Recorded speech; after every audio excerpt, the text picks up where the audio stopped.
Good afternoon. My name is Peter DuPont. I'm co-chair of the Asia Clean Energy Forum. Welcome to the closing plenary of the 13th Asia Clean Energy Forum. And David and my co-chair and I are going to start this off by sharing some messages key messages from the forum based on our own observations, discussions with you in the hallway, and the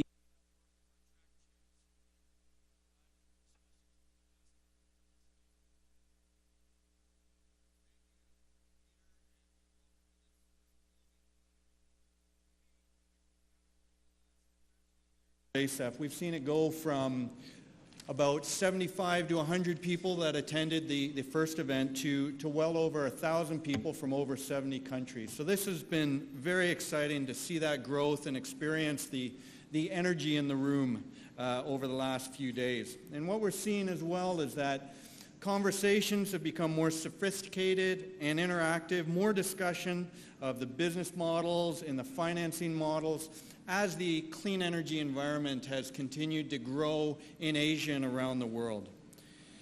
We see ASEF as a real building block for ADB to become a knowledge bank, and this allows us to both develop knowledge and facilitate the sharing of knowledge across the region. And we feel when we talk to people that have attended this that they're looking for ASEF to be a leader in this area. But of course, as we try to deliver on that leadership, we definitely see that we also need to listen and hear from the overall community to effectively do that, to understand what are the needs, what are the gaps, how can we help to deliver that, because this is not something that can be done alone. We see, and as part of that, we see more peer-to-peer exchange, testing out new ways of facilitating conversations. And we hope that we've delivered on that through our deep dive workshops, the roundtables that we've done, and some of the knowledge networking like the knowledge dim sum and the ADB on the ground. And ADB on the ground over this week has been an example of where we've tried to be more intentional about sharing the work of ADB to the community and provide that opportunity for you to engage directly with that.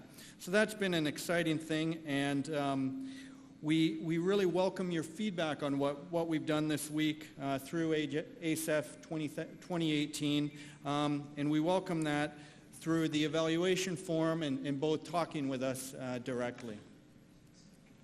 Thanks, David. And when we said that the closing plenary would generate a real buzz, we actually didn't mean a physical buzz through the sound system, so hopefully we'll work through that.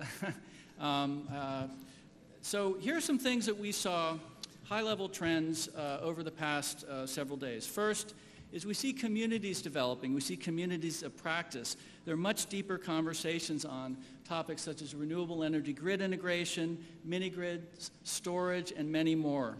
The deep dives are deeper discussions with sustained, focused, and people who are spending a full day talking about a topic that they're really expert in. The discussion panels are also focused, but they're more topical and allow people to come in for 90 minutes and get a real good overview, hearing people from different countries and regions talking about their experience in the particular area. As you all know, because I think many of you were here, we've had a big focus on entrepreneurs in two ways. One, through the New Energy Leaders Awards. You saw the awards given yesterday at the opening plenary. And second, in the Knowledge Dim Sum, which was a new way for us to try to reach out to you and allow you other alternative ways to interact with people who are really experts in the field and developing new business and financial models. And finally, it's really heartening because I'm getting quite old. I've been doing this for 13 years. We have new people and youth who are coming in. A lot of more younger professionals and new energy leaders and many more.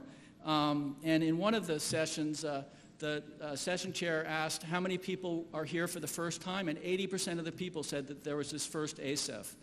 And so if all of you come here next year and we get 80% more, we're going to have to maybe build another wing for ADB to house everybody. Just a thought. Okay. David?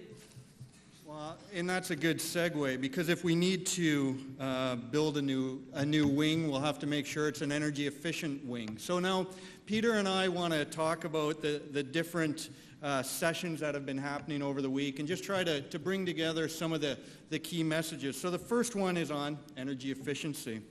So one of the key messages that we heard come out is that the cooling of food, vaccines, and buildings is critical to meeting a range of the Sustainable Development Goals. And so if we're going to need the cooling for those areas, we must do it efficiently. So this cuts across Sustainable Development Goal 1, 2, 3, 7, 11, and 13. So if we don't find a way to do it well and do it efficiently, this is going to have a huge impact on meeting a substantial amount of the Sustainable Development Goals. So this has to be considered when we move forward. Electric vehicles is an area that is becoming the new demand space on the block. And this is a very important area because it can help clean up both air pollution in our cities, but also act collectively as a huge battery to help us integrate higher levels of renewable energy. So, and help us reduce carbon emissions from fossil fuels. So this is, I think, a very much important area. But we find that a lot of the debate focuses on 2- and 3-wheelers and passenger vehicles, but not enough discussion is happening on buses. So this is, I think, some areas where we see more focus is needed. Lastly, we're seeing we have a need and see more financing mechanism and business models coming forward. And we're seeing that it's digitalization is playing a main role or a major role in this area. So we're seeing as technologies come forward, we have a chance to accelerate this. So many challenges in this area, but also a lot of encouraging messages in energy efficiency. Thanks, David. So renewable energy, there's three things, three key messages: auctions, digitalization, and decarbonizing cities. So in the area of auctions, these have been rapidly increasing in recent years and have helped bring about steep declines in contracted energy cost, in particular for solar. It comes at a time for policymakers, utilities, and renewable energy players to think about how to strike a sound and healthy balance between cost competitiveness and sustainability. And there are a number of challenges, and I encourage you to attend the deep dive workshop on auctions tomorrow, which is being organized by USAID, to find out more. The second key message is on digitalization, which will be pivotal to the design of the future grid in terms of the extent to which the power system can reliably be based on decentralized generation facilities, and how vulnerable and resilient the grids can be to cyber risks and the modality of community engagements. The third area, and there was a session earlier today on the role of renewable energy in making cities more resilient, discussion of decarbonizing cities, thanks to the modularity of renewable energy technologies, the integrability of them into the urban environment through microgrids, electric vehicles, and other technologies. They can help enhance resilience of urban energy systems and make, as we've seen over the past few years with many of these mega disasters, make cities more resilient to climate risks and natural disasters. David?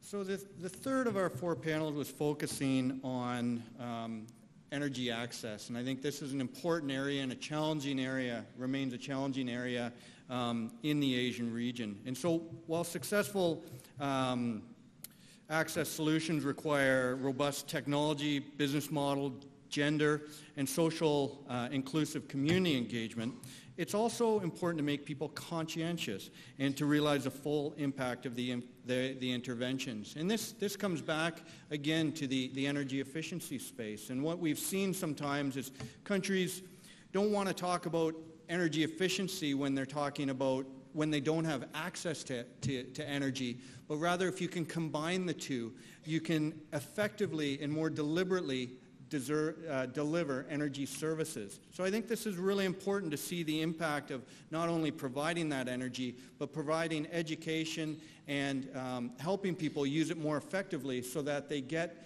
the energy service and lighting and clean cooking more effectively. We see the role of private sector being very important in delivering this, but we also see that governments need to focus on this area in order to deliver this to some of the more vulnerable and parts of their population and some of those in more challenging areas. We heard about quite a broad range of transformative solutions in the energy access area and new technologies such as blockchain as well as the interconnection of a number of different microgrids. So these are exciting solutions. And we've also seen innovations on the business model side. We're seeing that tourism, for example, can be a great way to provide energy to very, very remote areas. Okay, and last but not least is the Harnessing the Future track and Navigating the Future track. And this was, in my view, no disrespect to the other tracks, really the sort of most interesting and thought-provoking session titles such as Digital Darwinism, Disrupt or Be Disrupted. And so they had discussions covering things like the macroeconomic trends on solar, wind, and storage are pointing towards a decentralized energy future. But still, we're only at a nascent stage. Many barriers remain, and a lot of work needs to be done to commercialize technology. So you can see there's a crossover there between some of the access technologies, some of the renewable energy technologies, and the discussions about how we navigate to the future. I think the bottom line in this session was sort of a key thing that ADB and others of you in the Asia Clean Energy community are going to need to be able to navigate.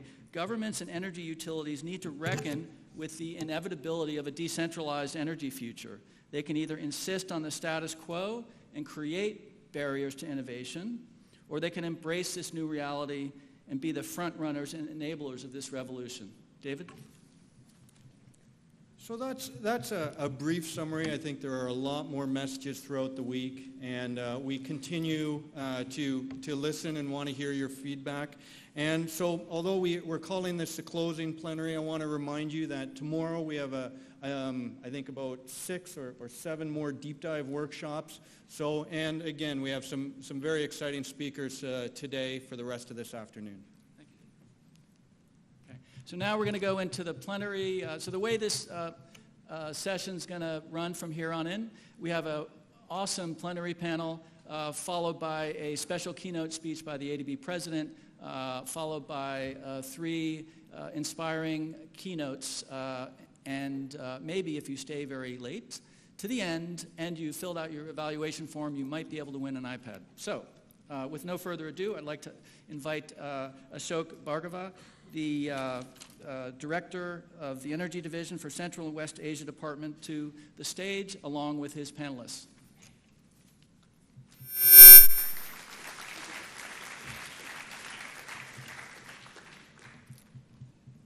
Thank you, Peter, and good afternoon, everyone. Like you, I have also heard about many exciting new technologies or breakthrough during this Asia Clean Energy Forum.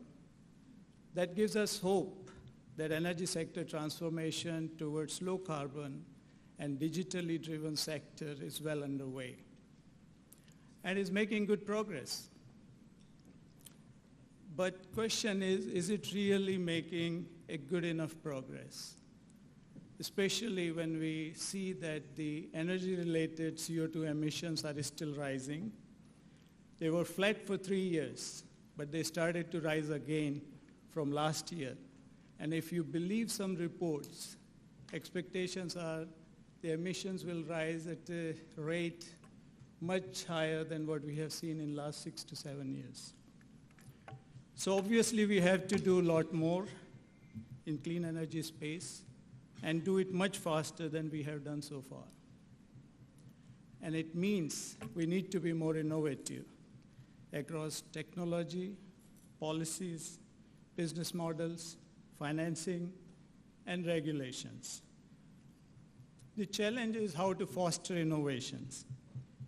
And to answer that, I'm delighted to have a set of panelists, each of whom is a torchbearer of innovation in their area.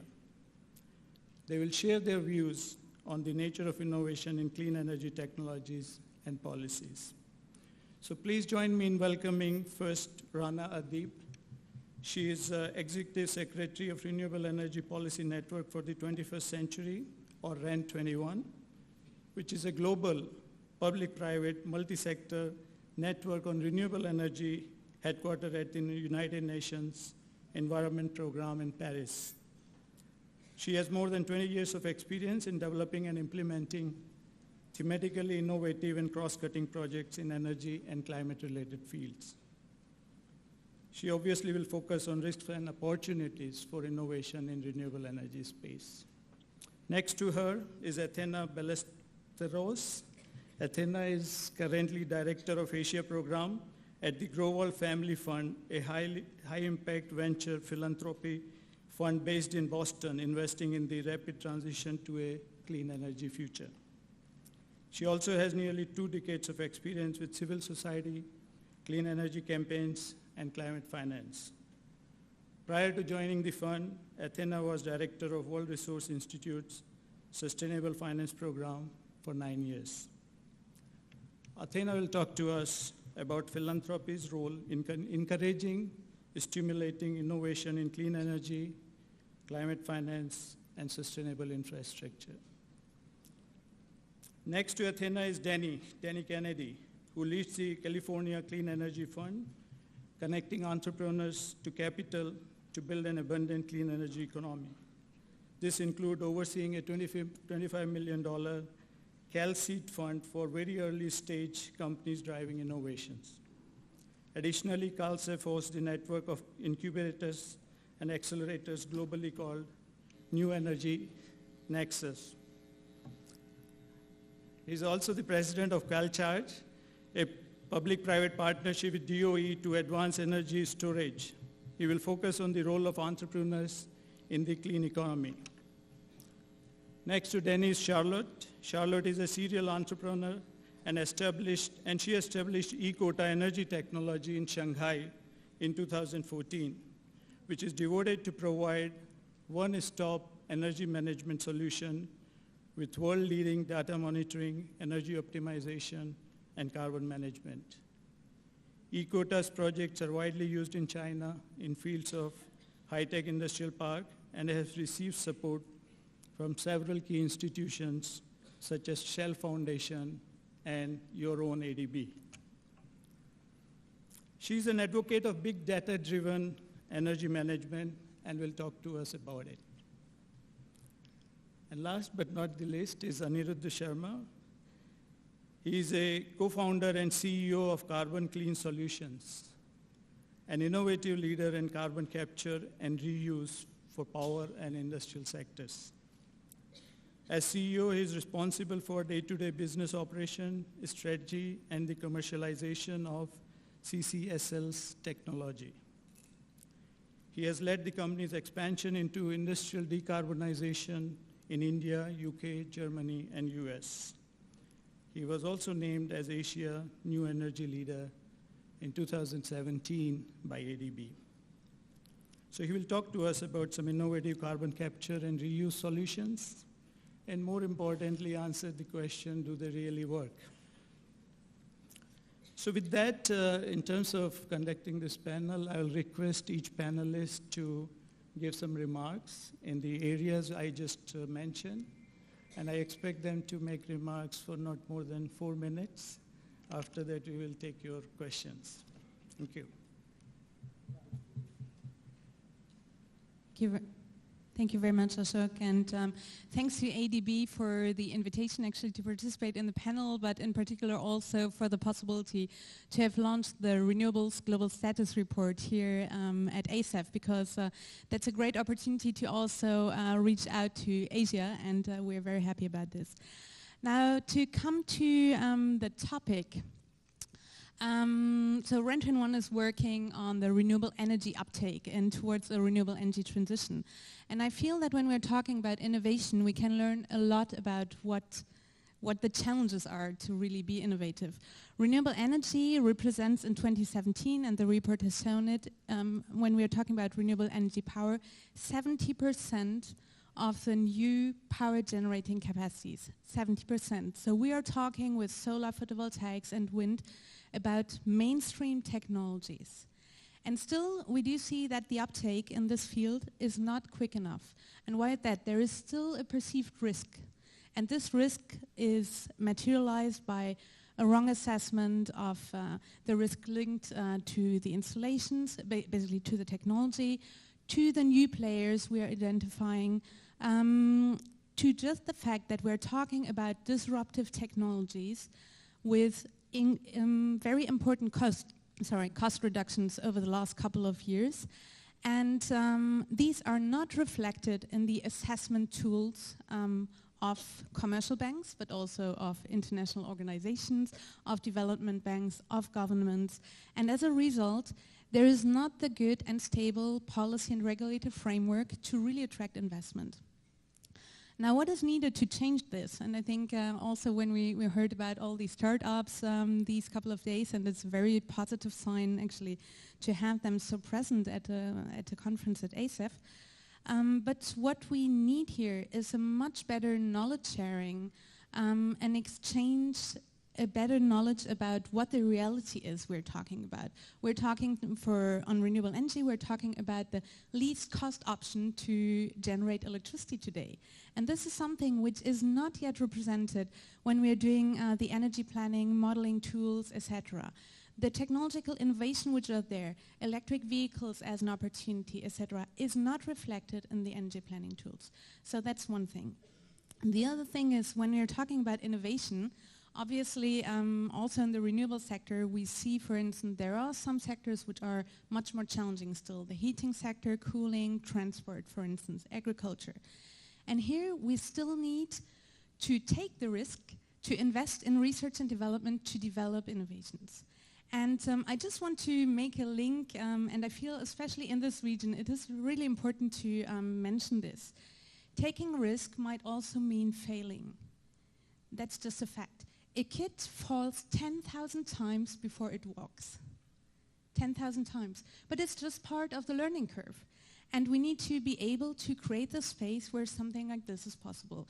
And this also means to encourage basically a younger generation to enter the renewable energy field, but not only renewable energy, also efficiency, to enter startups, to see this as an opportunity.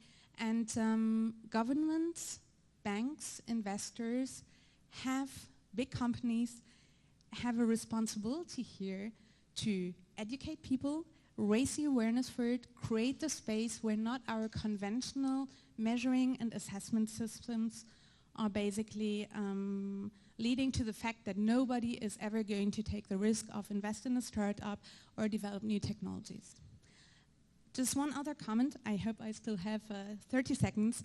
I feel we have heard a lot about innovation in technology. We're talking about a sector which is completely disruptive. So innovation does not only need to take care or happen in technology, but also in policy design, also in business models, also in ways of how we collaborate. So we speak about blockchain in terms of data, but it's also blockchain in terms of human capacities, knowledge, etc. Thank you. Before I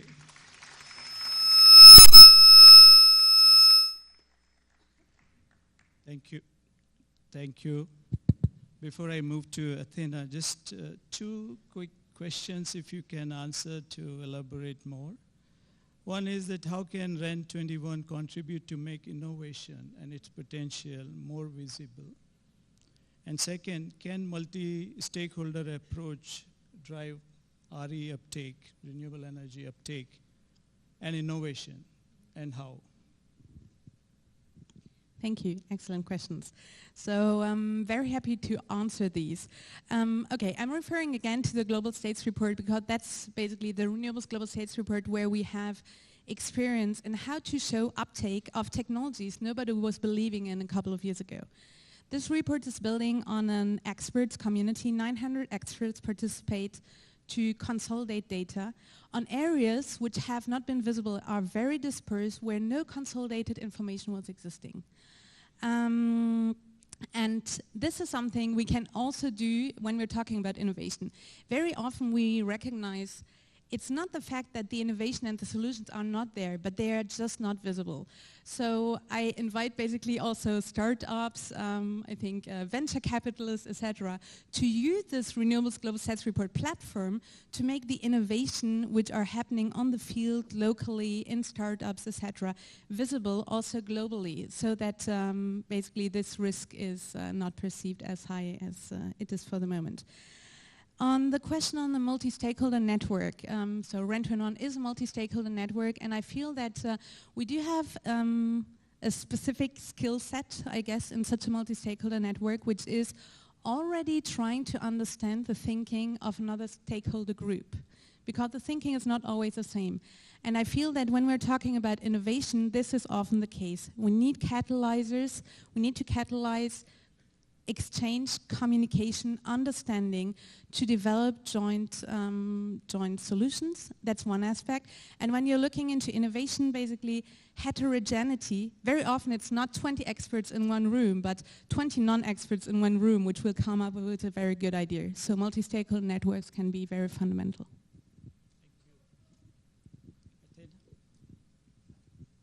Hello. Good afternoon, everybody. Magandang hapon po sa inyong lahat. It's good to be home. And by home, I mean I'm home in the Philippines, but I'm also home at ASEF. First of all, and please don't count my 30 seconds on this, Asha. Peter, what a remarkable feat you've done here. Like Peter, I'm the only founding mother of ASEF, I think, because I was surrounded by men 10, 13 years ago. And we were literally 20 people, I think, at the beginning of what could be, with Dr. Lahani, the first Asia Clean Energy Forum. And now you're about over 1,000 people. So big shout out to the organizers. But I also, and I see some old guards around here, including colleagues from the ADB. And two distinct characteristics of this group versus the group 13 years ago. One is we've become much more inclusive, which we've become much more diverse, and there are a lot of expert women in the audience I see. So great job, women in energy. And second, I sounded like a broken record, if you remember, Peter, 5-7 years ago, when I was trying to propose the likes of Danny Kennedy and all the entrepreneurs who are doing game-changing, paradigm-shifting business models in local communities. And I struggled to get my voice heard, but I was absent for 2 years, and I come back, and they have dominated the conversations I heard over the last 5 years. So congratulations, all you amazing entrepreneurs out there. So Rana made my job very easy because she basically outlined 3 or 4 things that philanthropic organizations like mine should do. But let me just highlight 2 or 3 things. When I was reading through the summaries of your last 2 days of conversations, I heard innovation and creativity coming from 4 angles. From the technological parameters of new energies and the need to integrate variable renewables, which also Peter and David reported. From the digital agenda, which is my personal favorite, the extensive conversation and the airtime you gave to this issue at this ASEF is amazing, be it through blockchain or efficiency apps or smarter load balancing. From the business sector, we have seen and heard changing models of entrepreneurship and game-changing business models, whether you're a micro, a medium-sized, or relatively large clean energy enterprise. And also from the citizen society's perspective, obviously demanding action on clean air and a climate-safe future. So those were some of the thematic areas I heard where innovation is happening. And then I asked myself, how do I situate philanthropic and foundation's role in all of that conversation? And I want to share 3 things, most of which are already being done by either my own venture philanthropy fund or by my peers.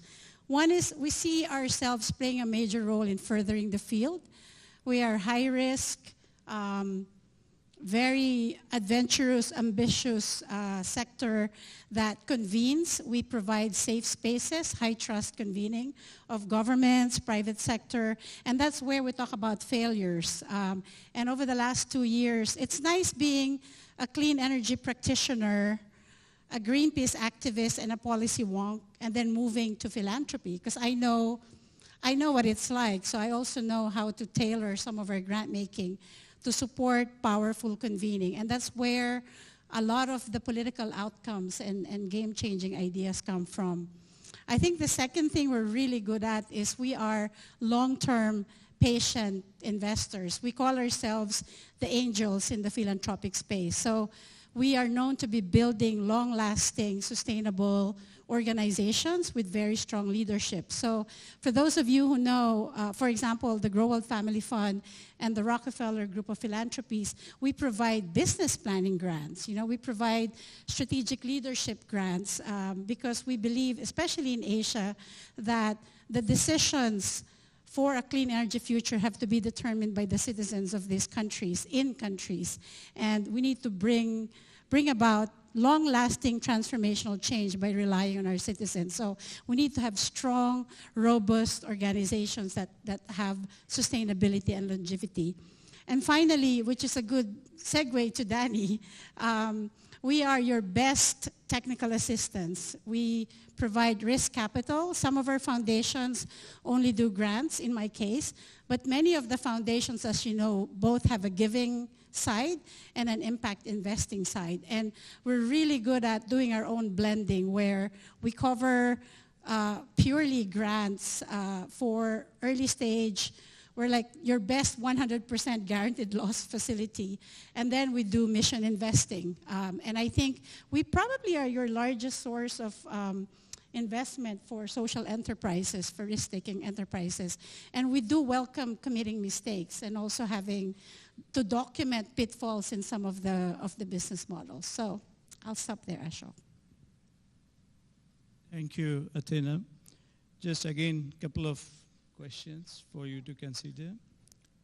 What can international financial institutions like ADB do to partner with philanthropies to stimulate innovation? And are there many examples of such partnerships? Good question. I just met with your climate finance team earlier today. We've also been speaking to several of the bilateral climate finance donors, particularly from the UK and Germany, who are also major shareholders of the ADB. The one example I would give, post-Paris, there's a lot more dialogue and conversation happening between foundations and bilateral and multilateral organizations. And I think part of it was triggered by President Macron's One Planet Summit. There's actually a high-level, high-trust philanthropy task force that was announced, and I believe your leadership is part of that conversation.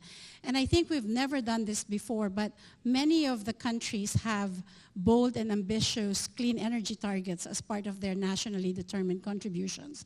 And some of your capital cannot just be deployed in many of these markets. They need risk capital, they need a lot of knowledge management activities and policy and regulatory enabling activities. And we think philanthropic capital should be deployed to make that happen.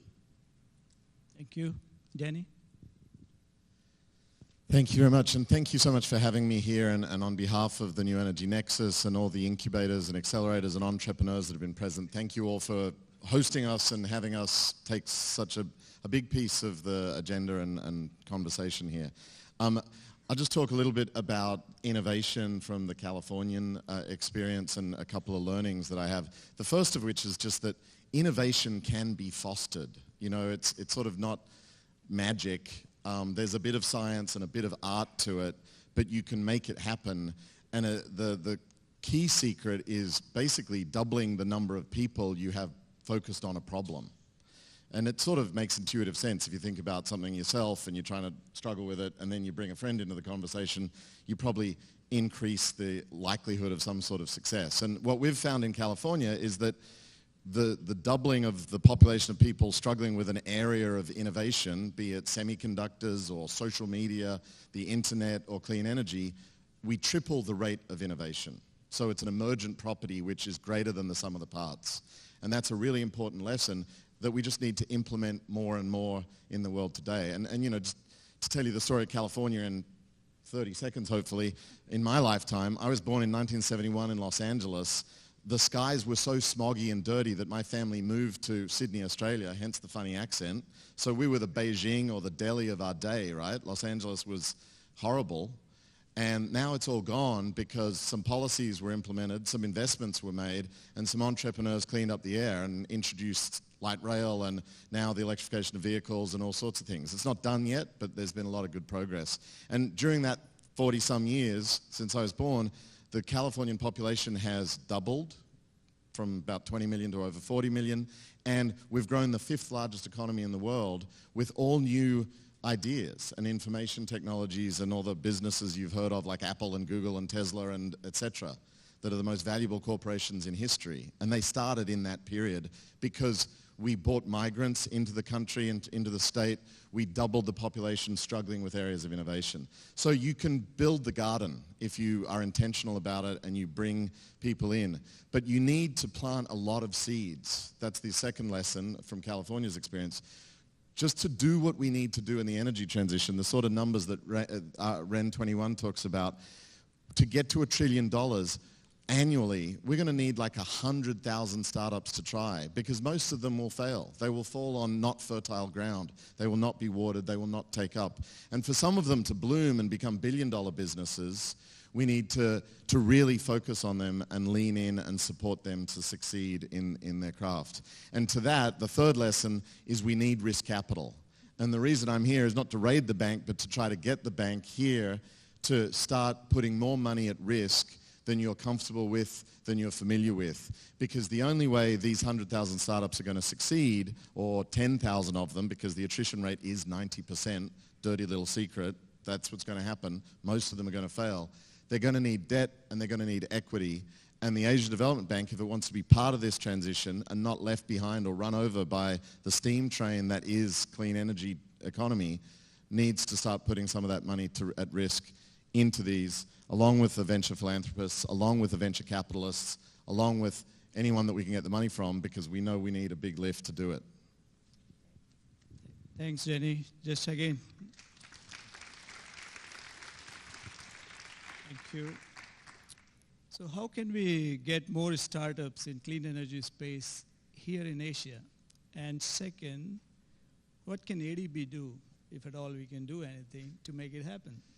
Look, you know, it's the stuff we've been talking about here. It's pretty simple. Again, it's not the sort of big trade secrets. Like a co-working space in a city like Manila, which we're going to visit with all of our startups this evening, can be a center of magic that can let the genie out of the bottle. If you put lots of young people and old people that know something about energy together in a room for a couple of months, who knows what they'll come up with. We do these pressure cookers called hackathons where we spend a weekend trying to crack microgrid software and pay-as-you-go on M-Pesa. And all of a sudden you have companies coming out of it that 5 years later are the brand names you've heard of in that space. So those tricks of building a network of incubators and accelerators, which the New Energy Nexus is trying to do with the German Development Agency that ADB helped start 2 years ago. And then, you know, the other thing is, again, risk capital. I can't emphasize it enough. You know, I run $25 million of California state funds, which the Californian government puts into crazy things. You know, like over-the-horizon technologies, round-the-corner business models, things that you probably don't think are wise for the 5th largest economy in the world to be betting on, but they're wise for the 5th largest economy in the world to be betting on because one day they may be the next game changer, the next global household name, the next trillion-dollar company like Apple. Not that we've done any of those, but we were early investors in Tesla. So I think ADB should get behind those things. And to point out, you know, congratulations on the new energy leaders. I think that was an awesome initiative. Wonderful last year to see them and then this year to see them. But if we're going to increase the rate of innovation, I think, you know, 24 startups here this week is wonderful. Let's have 48 next time and 100 the time after. Let's double every year so that we really start taking this innovation agenda seriously. Thank you. Thank you, Danny.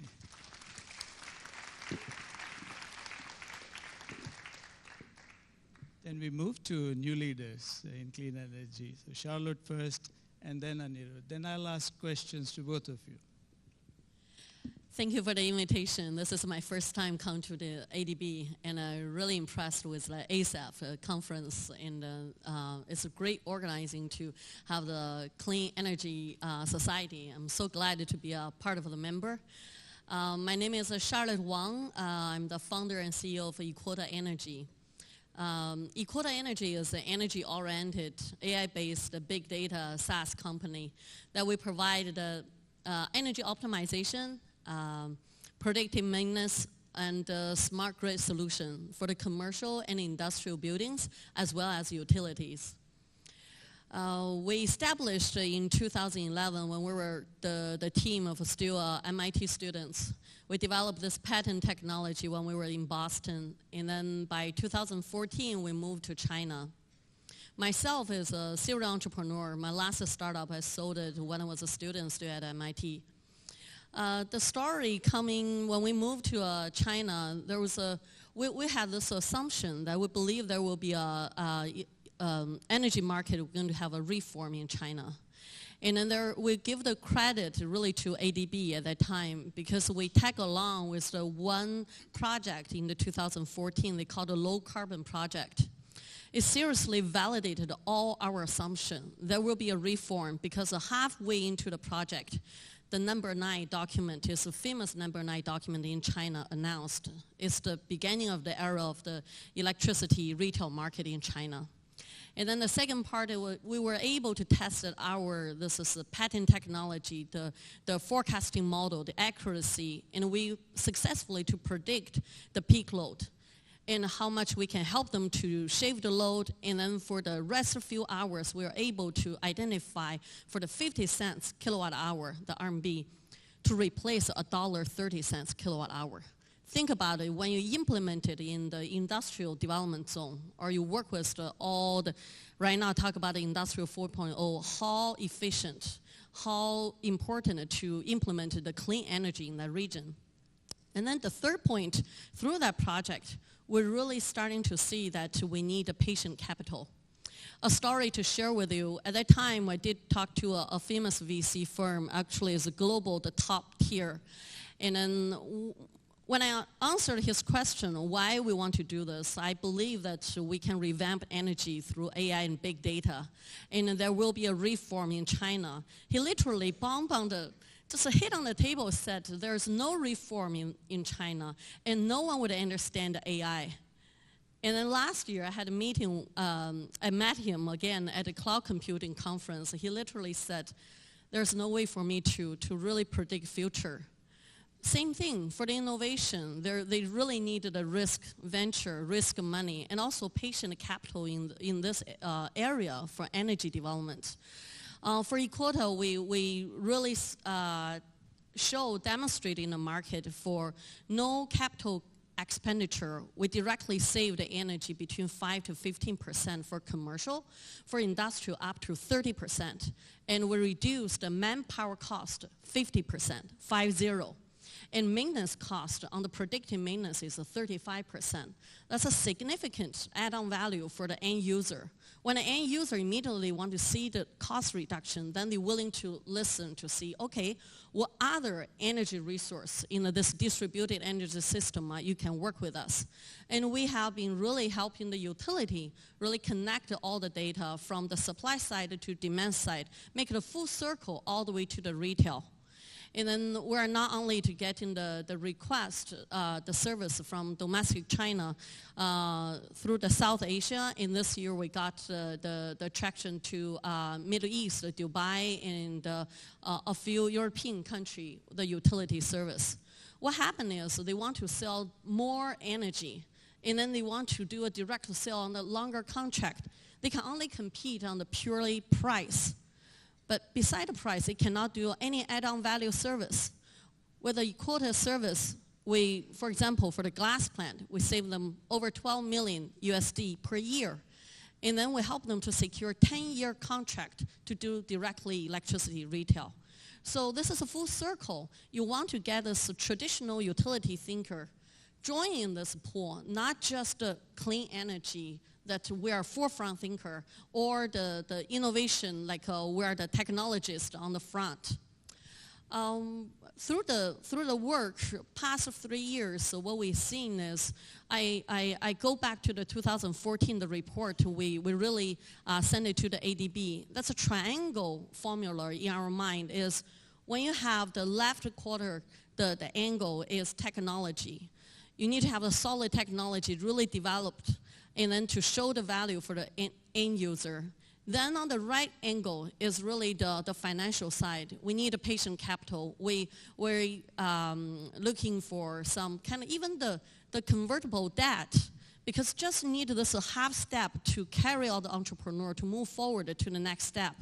And then we also need those financial instruments to scale up, which currently Quota is facing. And on the top part is all the regulator, all the policymaker, which we are depending on them to really believe that this is changing. They are coming along and believe this is changing. So, yeah.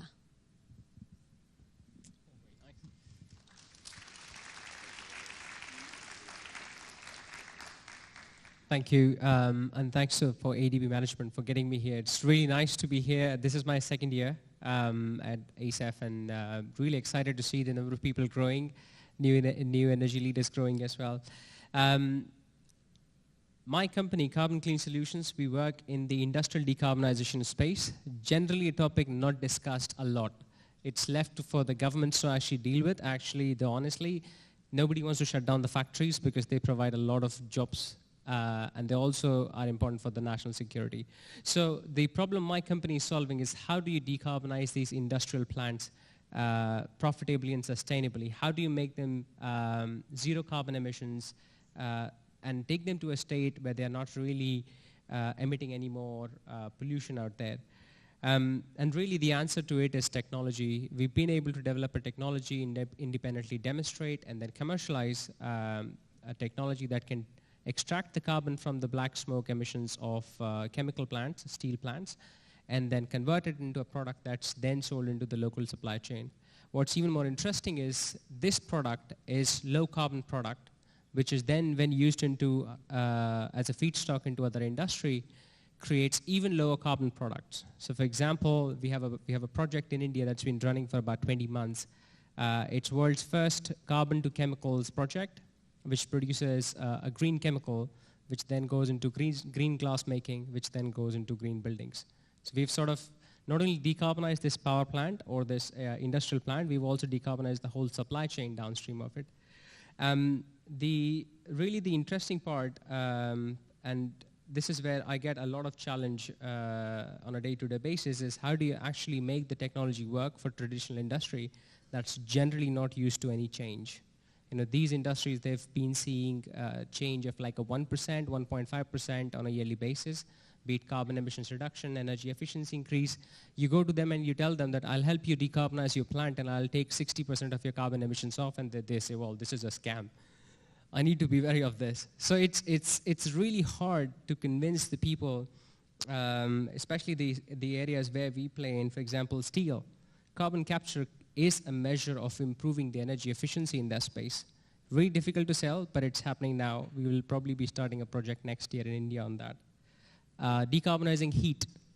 Of all the places, carbon capture is now being used as a mechanism to decarbonize and produce decentralized district heating here in Asia for the first time. And that's a project I'm really proud of, because of all the places where heating is used, this is the place that's actually taking the innovation to the next level as far as emissions is concerned. And I think the third sector where carbon capture is really very important in fuels. How do you produce fuels, especially hydrogen? How do you get to clean hydrogen? And generation of that is something that we are focusing on. So really excited to be here. Thank you. Thank you both. I'm very mindful of the time, and the clock is running against us. Just very quick reaction from both of you. Innovation and regulation, they go hand in hand or are mutually exclusive? Friends or foes? Reaction. I believe they are friends. The innovation really can improve the human beings' living condition. The air pollution will be reduced, the cost reduction, and also the efficiency being improved. And that's really the performance sharing for all the regulator, because they encourage all the innovation.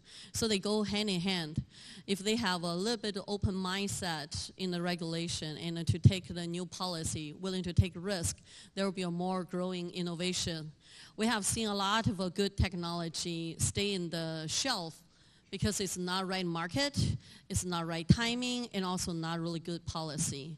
But if you have a good policy promoting them, especially in the energy field, they need a time. It really need a time to let it grow. It's comparing with some TMT market.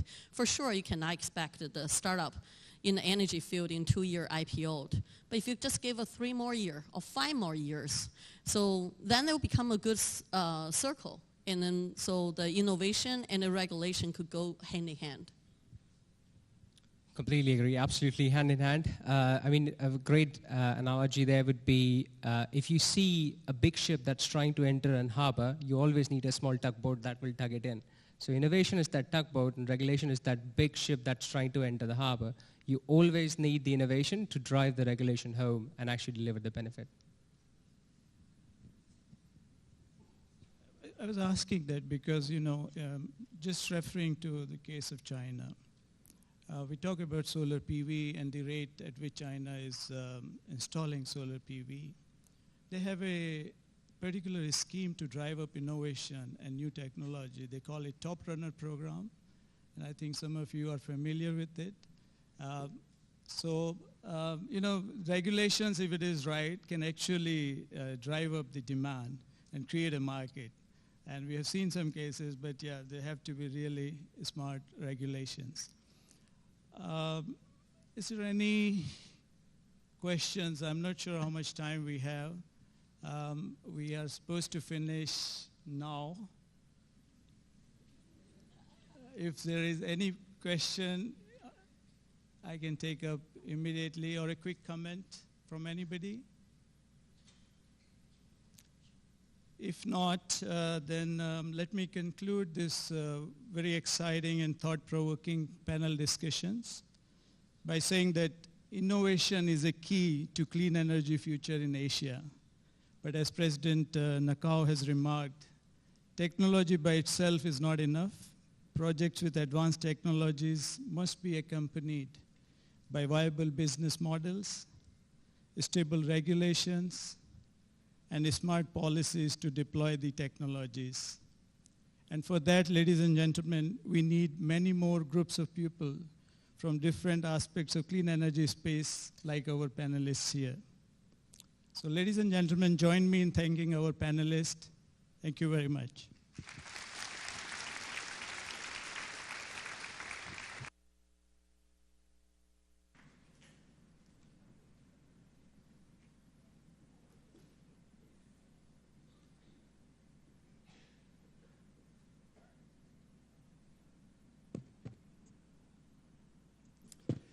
Thank you very much, Ashok, for that wonderful panel, and to the panelists for sharing their experiences and advice to ADB and to the clean energy community. Now I'd like to invite President Takehiko Nakao, the president of ADB, to the stage to make a special keynote address. President Nakao.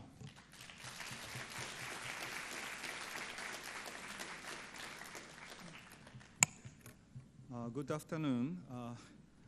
On behalf of ADB, I'd like to first thank participants to come to Manila.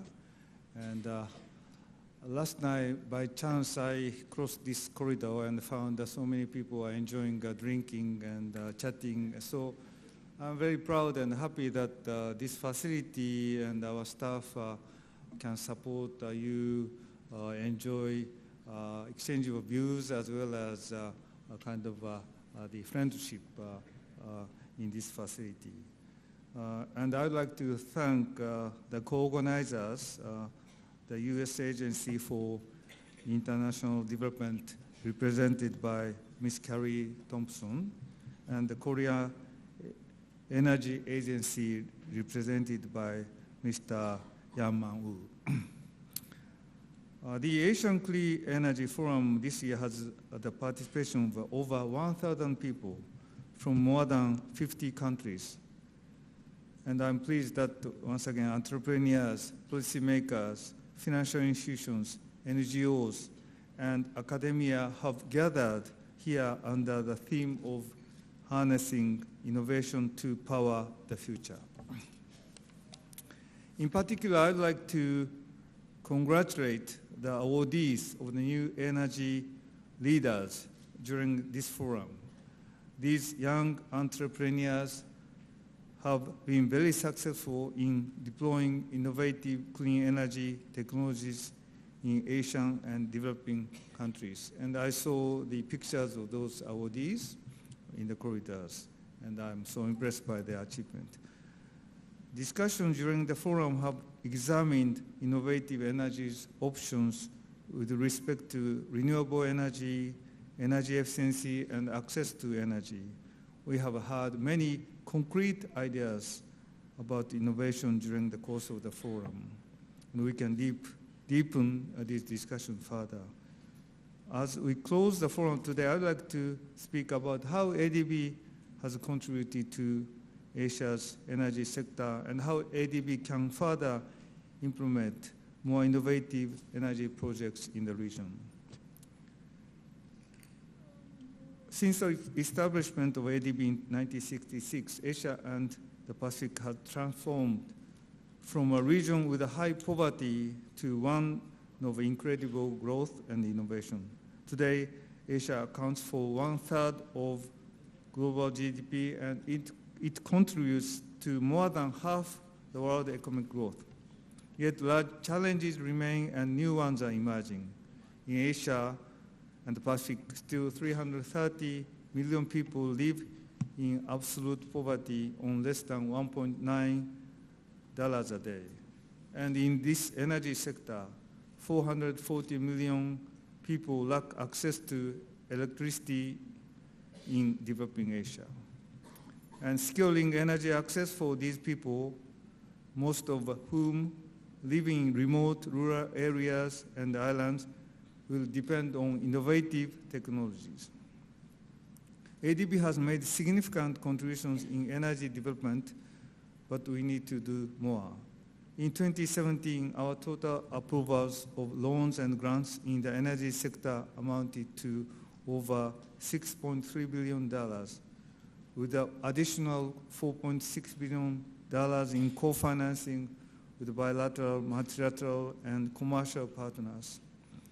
Our climate mitigation finance in energy reached over $2 billion, and together with a contribution from other sectors such as transport and urban, total mitigation finance was $3.4 billion in 2017. And we are on track toward our target of doubling our annual climate finance to $6 billion by 2020, out of which $4 billion is for mitigation. And this $6 billion target was announced just before COP21 in Paris.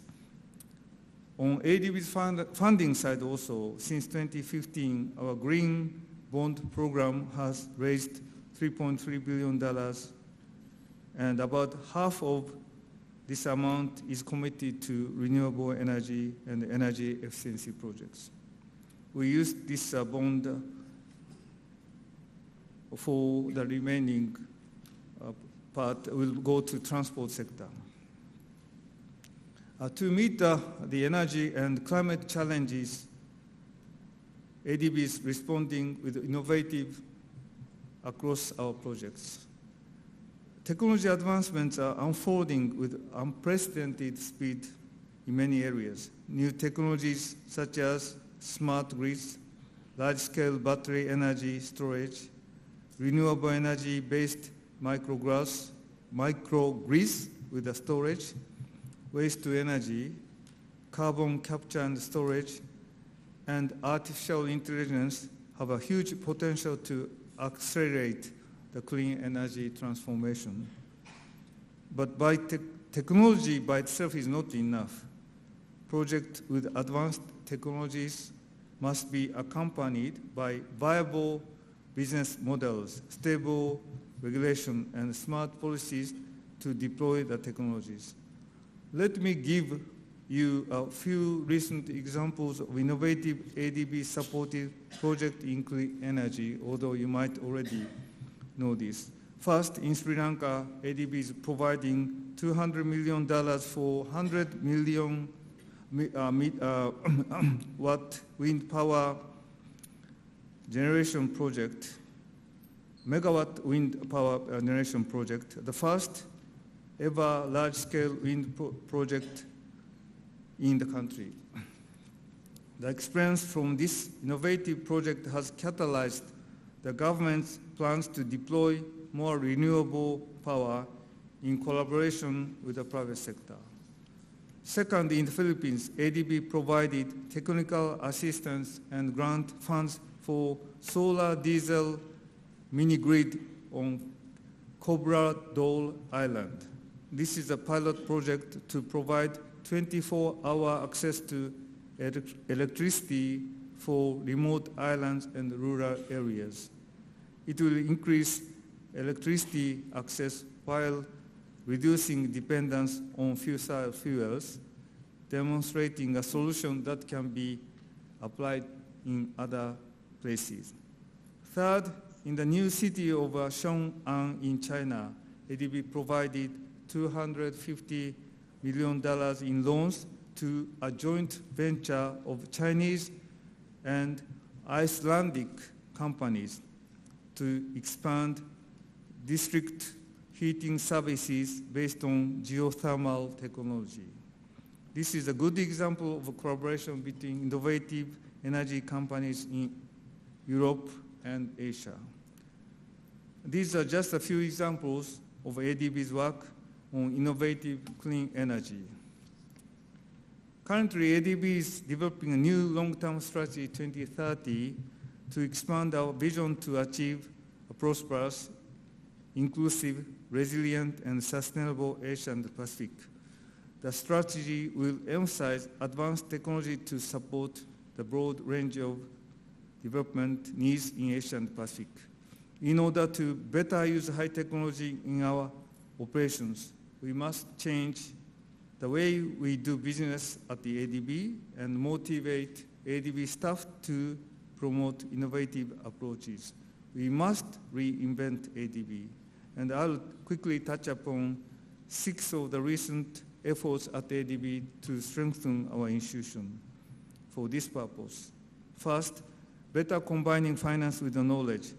We are strengthening our role as a provider and facilitator of tacit and explicit knowledge. We started a system of pool of experts located in the Sustainable Development and Climate Change Department. These experts are working across the 5 regional departments and the private sector operation department. In the energy sector, they are leveraging operational impact by promoting advanced technologies such as smart grids, energy storage, and waste to energy. Second, emphasizing quality in procurement. ADB has initiated reforms in our project preparation and procurement to give greater weight to quality and advanced technologies. We'll consider life cycle cost effectiveness. Third, supporting the preparation of a pilot project. We established, with the support of donors, the high-level technology fund to prepare pilot project incorporating advanced technologies. This trust fund has already supported a microgrid project in the Pacific and large battery storage to integrate wind power in Pakistan. Fourth, mobilizing private sector resources. We cannot meet a region's large energy financing needs without mobilizing private sector resources together with our expertise. ADB will further expand and diversify our private sector operations and promote the effective use of public-private partnerships. Fifth, working as one ADB. The one ADB approach will break down silos and bring together expertise across ADB. Topics we discussed this week demonstrate the cross-cutting work of ADB's teams. Electric vehicles need the expertise of both power sector and transport sector. Floating solar plants on hydro reservoirs need energy and water knowledge together. Sixth and lastly, differentiating our approach to adapt to country needs. We are supporting targeted technologies and solutions that are aligned with the country's development status, geography, natural resources, and specific energy requirements. Ladies and gentlemen, the Asian Clean Energy Forum fosters dialogue among clean energy leaders and stakeholders to harness new technologies in the energy sector. Through innovation, we can achieve the dual objective of universal access to energy by 2030 and climate mitigation and resilience in Asia and the Pacific. We look forward to meeting you again next year. Thank you very much.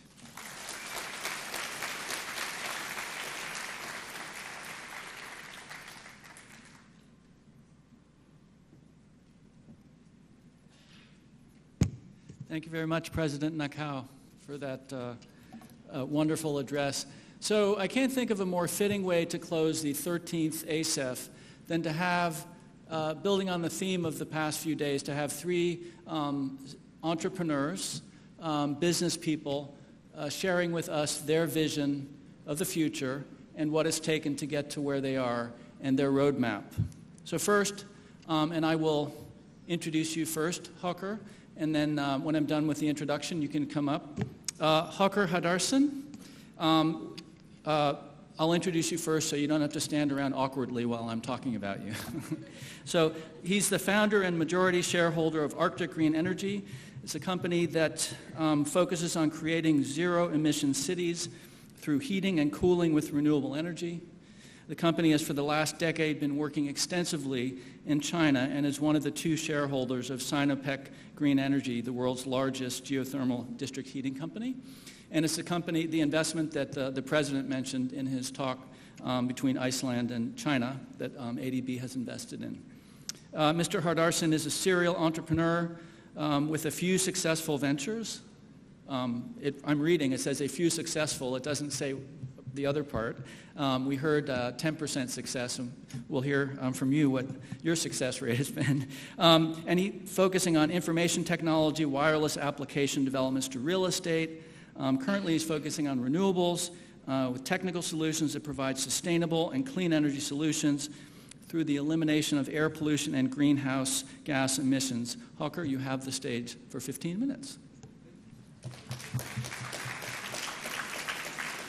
Thank you. Thank you.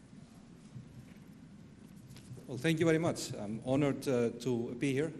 I come from a small country in the Atlantic called Iceland. I'm sure you've all heard about it, but not too many maybe have been there. Iceland was the first country in the world to achieve 100% of its primary energy generation from renewables. I think last year we were also joined by Costa Rica in this club. The harnessing of geothermal energy has played a key part for what we have achieved. And my company has been for the last decade exporting this knowledge to the emerging markets of Asia. Most of our work has been in China. And in some instances, we've even outgrown the teacher with technologies co-developed with our partners here in Asia. I would like to start by showing you a quick video, just to sort of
L'accord de Paris pour le climat est accepté.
Now I'm going to elaborate a little bit on what the video was showing.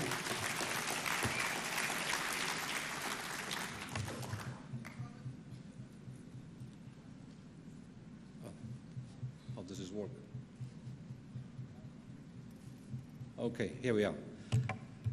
Heating and cooling buildings is a major contributor to air pollution and greenhouse emissions. 70% of all of the world's energy is used by cities, and this number is set to increase with increased urbanization. If we look at energy usage from another angle, and how much of total energy is used to create heat, as in heating and cooling cities or industrial heat, we will find out that half of the world's energy is destined for heating. If we zoom in a little bit closer, and the big pie chart is a very general picture you will know from many countries. Approximately half of the energy used is for buildings, a quarter for transportation, and a quarter for industry. But if we dive into the part that is for buildings, you see two pie charts on your right side of the slide. The one on top shows the energy usage in cold countries and the other one in warm countries. If you look at what the energy for buildings in cold countries goes to, it's close to 80% goes to heating, cooling, and hot water. The lights are only taking up a few percent. If we go to the warmer countries, the picture is reversed. Of course, this changes from country to country. Here I'm showing 56%. If you take a country as Saudi Arabia, that number is probably 40%, but the general picture remains the same. And most of this heat generation is used with fossil fuels. And this extensive use of fossil fuels for a task as simple as creating heat has disastrous effects. Here you can see some of the results. Something is clearly wrong with this picture. These are snapshots from various cities in Asia, typically winter shots during the heating season, so most of the, maybe half or more than half of the pollution you see comes from creating heat. The cost is not only environmental. Oops.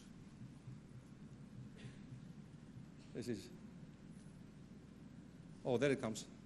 The cost is not only environmental. If we look at the cost to the public health, here is a chart that shows it. The World Health Organization just released a report that shows that 9 out of 10 people across the globe are now breathing unhealthy air. If we go into the deaths, we see that the area most affected is Asia. The number of deaths, estimated number of deaths last year exceeded 7 million people, and then countless of millions being sick, of course. The World Bank has also issued new numbers that they estimate the social cost related to air pollution to have exceeded 5 trillion US. These numbers are on a steep trajectory, and will multiply in the decades to come unless something is done. But it is not as if we don't know what to do, because remember that quite a large part of the air pollution comes from coal being burned for heating and cooling.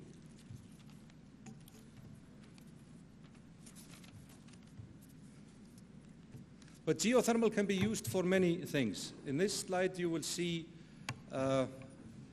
on your left you will see geothermal in its most known form, to create electricity. This is done in high temperature areas which are maybe few and far between, at least they are not as common as the other ones, which are more interesting. The low temperature geothermal areas are very, very widespread all over the world, and this is a type of geothermal that is ideal for heating and cooling, for greenhouses, for drying food, aquaculture, swimming pools, spas.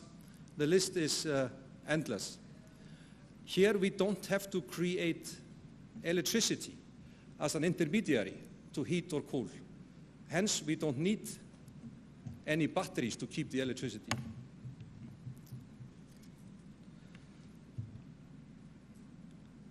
And I might add on this slide, because food is a big issue, and especially in Asia. A lot of the produce that is grown in Asia and the seafood goes bad before it reaches the consumer, because the farmer couldn't maybe afford the expensive electricity-driven cooling facilities or didn't have access to them.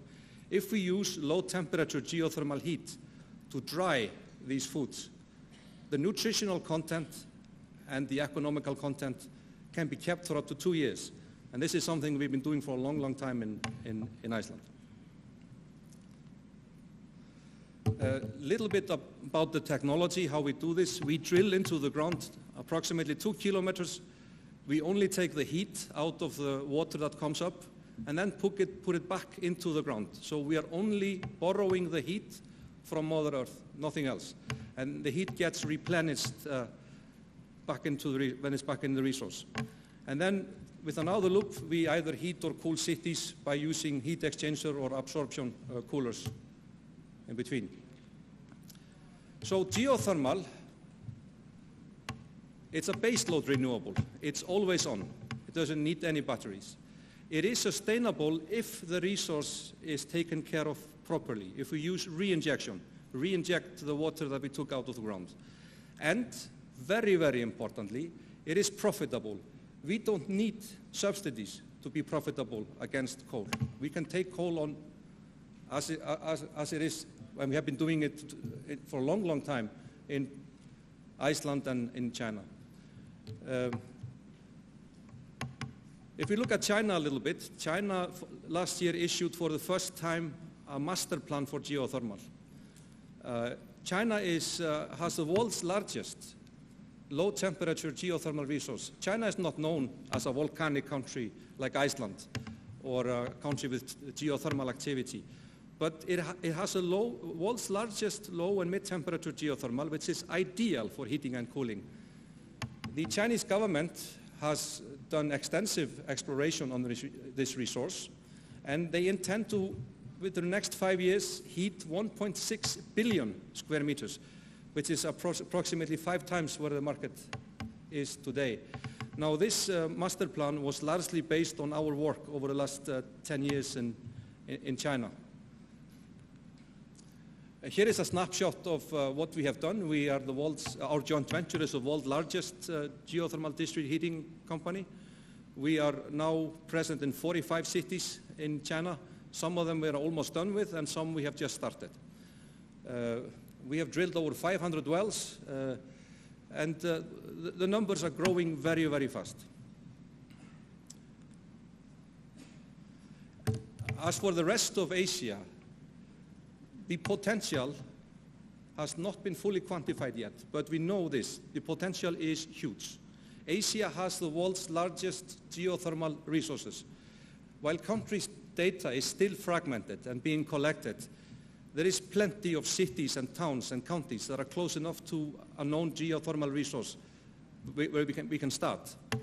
And changing over from coal to geothermal. You saw on that video in a very graphic way the effect. Here you can see a nicer picture than the one you saw earlier. These are cities that have been transformed or are being transformed by geothermal heating. The largest picture is Reykjavik, the capital city of Iceland, which used to be very, very polluted only a few decades ago. And it's now the world's cleanest capital in terms of air quality. And the others are cities in China that we have worked in. One of the cities that we are working in China, we are particularly proud of. This is a new Chinese city of Xun'an, which was announced last year. It will be a city of the future to inspire the whole world, showcase of sustainability and of geothermal technologies. We have already drilled 80 wells in Xun'an, and we have already replaced coal heating for a large part of the existing inhabitants with geothermal. And now we are working very hard on all the villages around the city to do the same thing.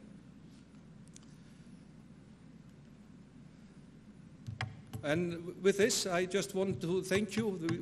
The problem is massive pollution, environmental damage, and deteriorating public health. The solution, we know the solution, and we are very, very happy to share it with the countries in Asia, and hope to see as many of you asking us to come and do this in your countries. So thank you very much.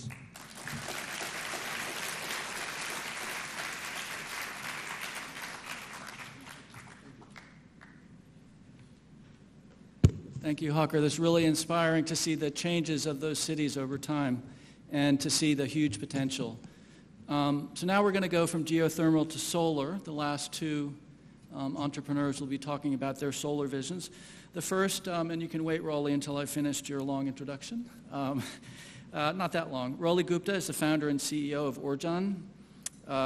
It's an award-winning consumer solar startup which uses a combination of innovative solar technology, financing, and IoT data, and allows consumers to adopt solar seamlessly and empower last-mile installers to serve them efficiently.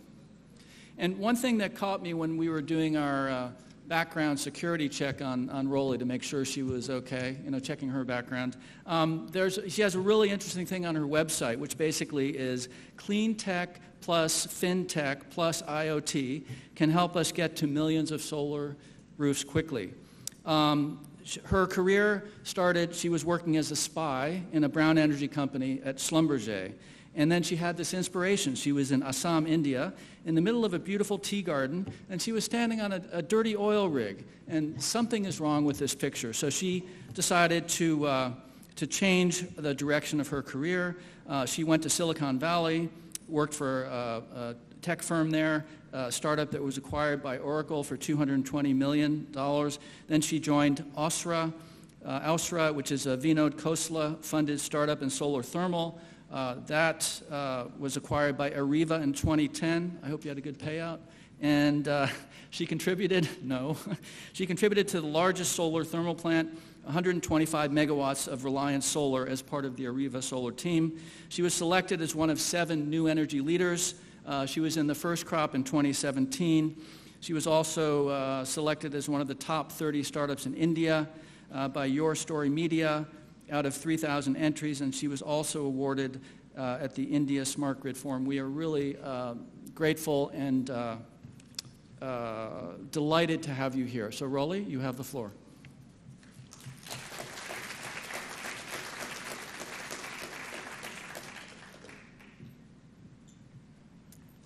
Thanks, Peter. That was a little embarrassing. But good afternoon, everyone.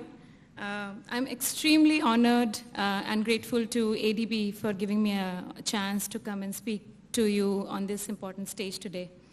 So honestly, over the last week, my mind's a little blown with how much work is going on all across Asia in terms of getting clean energy deployed. And I learned so much more about Sri Lanka. I learned about things going on in Nepal and even in Philippines. So if this doesn't feel like a revolution, I don't know what does. But then you step back and think that, are we going fast enough? And I saw many other, the summary of the session as well as other folks have been pointing it out. Can we go faster? And you could ascribe the impatience to us being entrepreneurs because we are very impatient. But my impatience comes from wanting to solve this problem for a really long time. So the inspiration to do something in power actually came a little earlier than the oil field, in fact. I remember studying for my high school exams under candles. And this isn't in any village. I grew up in a city in India, but we had a really, really spotty grid. So to have to take such significant career decisions and your life decisions when you don't even have reliable power, I thought more than the temporary inconvenience, the helplessness of that situation, I think, stayed with me for a long time. And I thought that the consumer should have a choice in how they can procure something that is so fundamental to modern life, which is electricity. So then honestly, after my first kid was born in 2008, I thought that, this is the right time, and if I couldn't do anything for myself, I should do something for my son and the kids of his generation. And that is why I got in solar. So it's been almost a decade in solar right now, doing various things. And about 3 years back, I started Oorjan. And I thought, let's take something simple and let's see if we can just deploy it at scale. And so that's where that formula came from. I thought, a combination of clean tech, fintech, and IoT should honestly give us million roofs. And let me explain how these components I thought were really easy to sort of manage and that we would almost get there. So by clean tech, I was looking for a technology that would deliver. And by deliver, I meant that it has to generally work and it has to be cheap. That is the only definition of deliver. I was completely sector agnostic. It didn't matter. I couldn't find windmills that were easy to deploy or any other technology. And if you see in the last 10, 15 years, it's been mind-boggling what solar PV has been able to do. My first business plan into about 2009 on solar, we were looking at a cost of $9 a watt for solar. And in India, you're getting the equipment at less than $1 a watt currently. I don't think there is any other technology in renewable energy that has seen that kind of price reduction. It's really, I think in that sense, the technology has proven itself 100 times over that why it is the most versatile thing that is out there. Now, having said that, I was comparing to what other technology could be like that, and even smartphones have not seen the same kind of cost reduction that PV has seen. So we are really at the cusp of something that can be near universal everywhere. Now, from clean tech, let's come to fintech. Now, fintech for me was some sort of an easy way to finance this capital equipment. It could have many shapes of form. So if you see how PV has taken off in any of the developed countries, either Germany or US or Australia for that matter, financing or a fiscal incentive has been really, really key in doing it. Either it has been through a feed-in tariff by a very steady utility that has been buying it, like in Germany, or it has been the private PPAs that were doing so well in US till a couple of years back. And now even loan financing is available in all these countries. But honestly, I think Asia, keeping China aside, rest of Asia has struggled in getting any of the right fiscal incentive in consumers' hand at the right time. And that is a challenge that has not been addressed adequately yet, but I'm seeing a couple of trends that are interesting in terms of financing. First, in my own experience, in the last year, when we were looking at the consumers wanting to go solar, only actually 30% of our consumers, who are mostly residential and small commercial, were looking for any kind of financial incentive. So what has happened is that the technology is so cheap now that many people, and the payback is fast enough, that many people are willing to just put in the money and get the equipment themselves. So that's a really good heartening trend. The second thing that I'm seeing is, and that I learned a lot more about at this conference, is that there are newer financing instruments coming around. So there is more peer-to-peer discussions that are happening, and we are looking at innovative applications of blockchain, where maybe we will completely disintermediate the established financial entities to get renewable energy to the masses. So these are very encouraging trends, but I think we still need some more innovation in fintech to make this a really mass movement. So then coming to IoT, keeping the buzzword aside, and besides the fact that it makes for a good tagline, actually for us it was only 100% about asset performance. No matter how good or how big or how small or who owns the asset, none of this matters if your panels or your wind turbine, it doesn't work. Because I feel like human capital as well as machine capital is all wasted if you have these things sitting around and they are not working.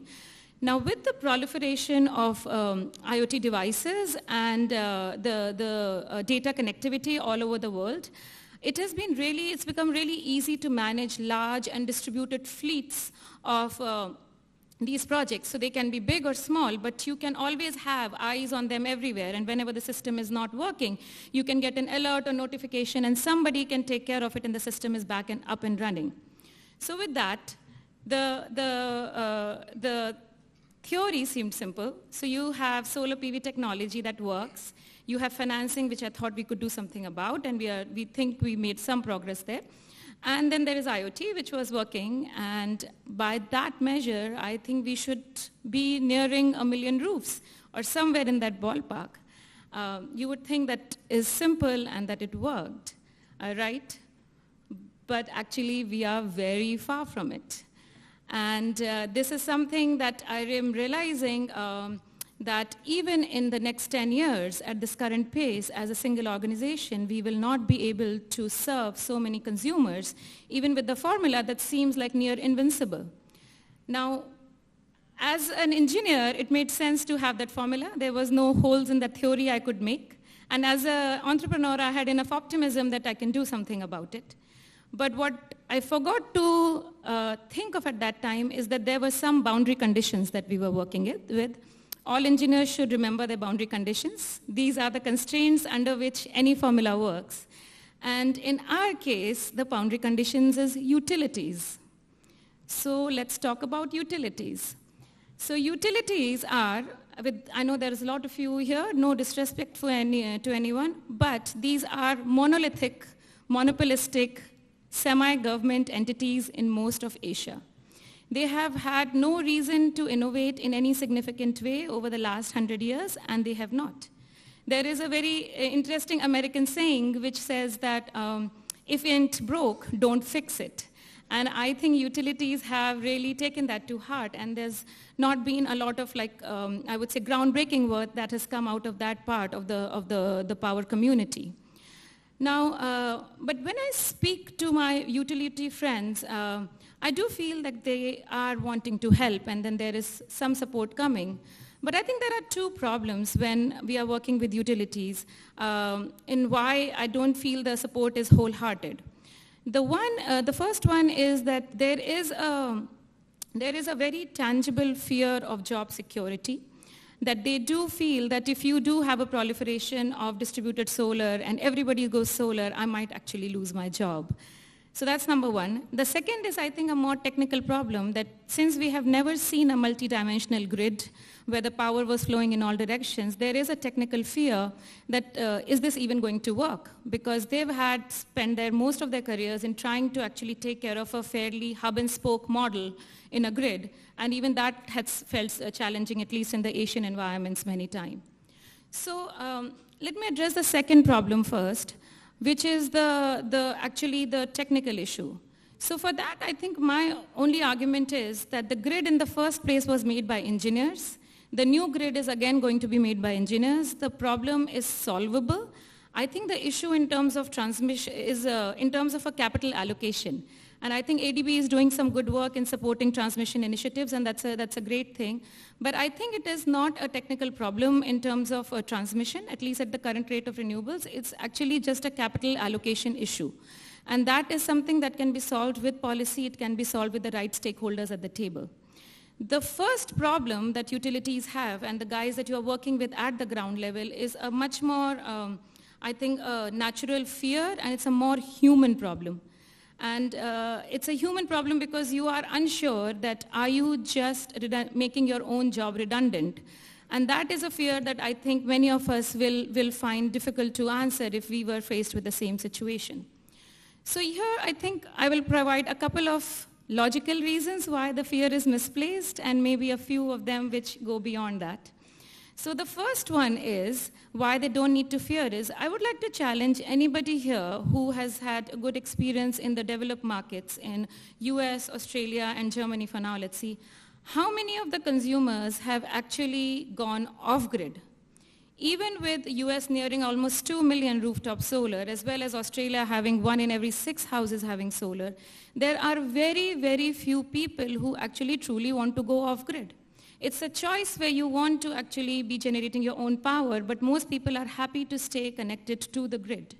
I'm also not seeing any trend even in the Asian countries, especially I can speak more about India, where people want to completely go off-grid if the utility is supporting.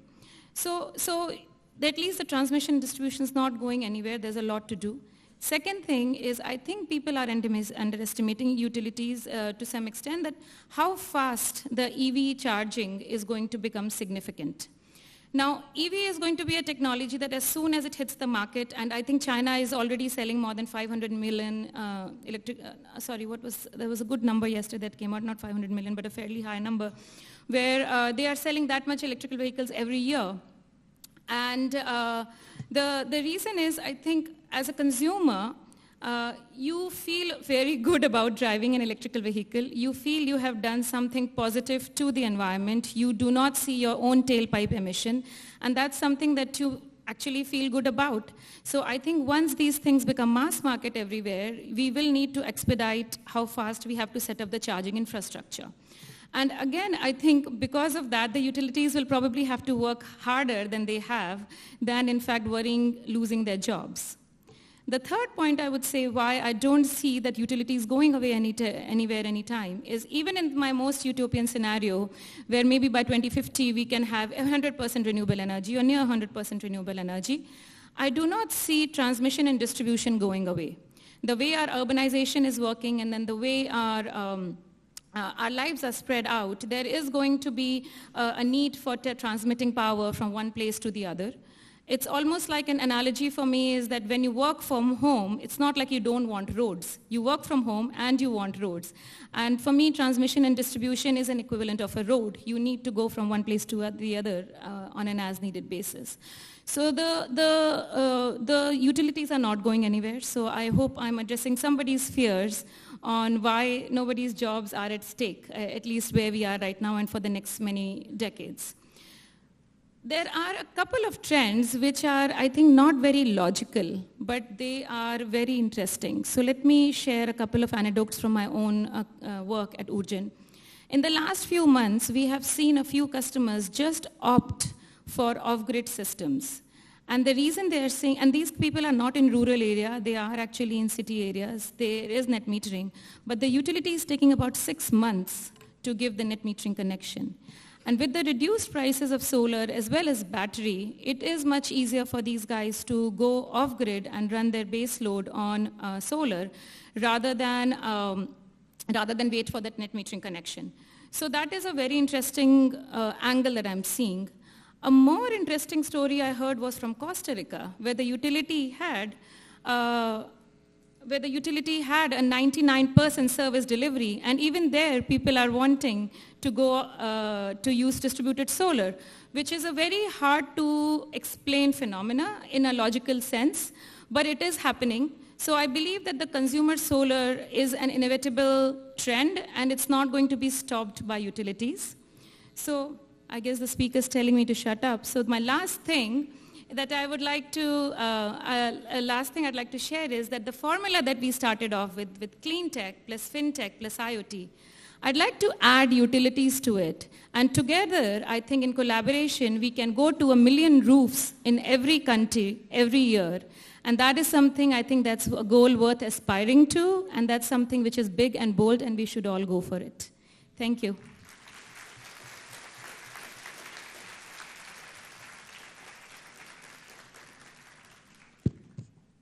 Thank you, Roli. That was wonderful. And last but not least, we have another solar entrepreneur. His name is Leandro Leviste. He's the founder and CEO of Solar Philippines. It's a fast-growing 350-person company that's transforming the Philippines power industry. and accelerating the advent of solar parity worldwide.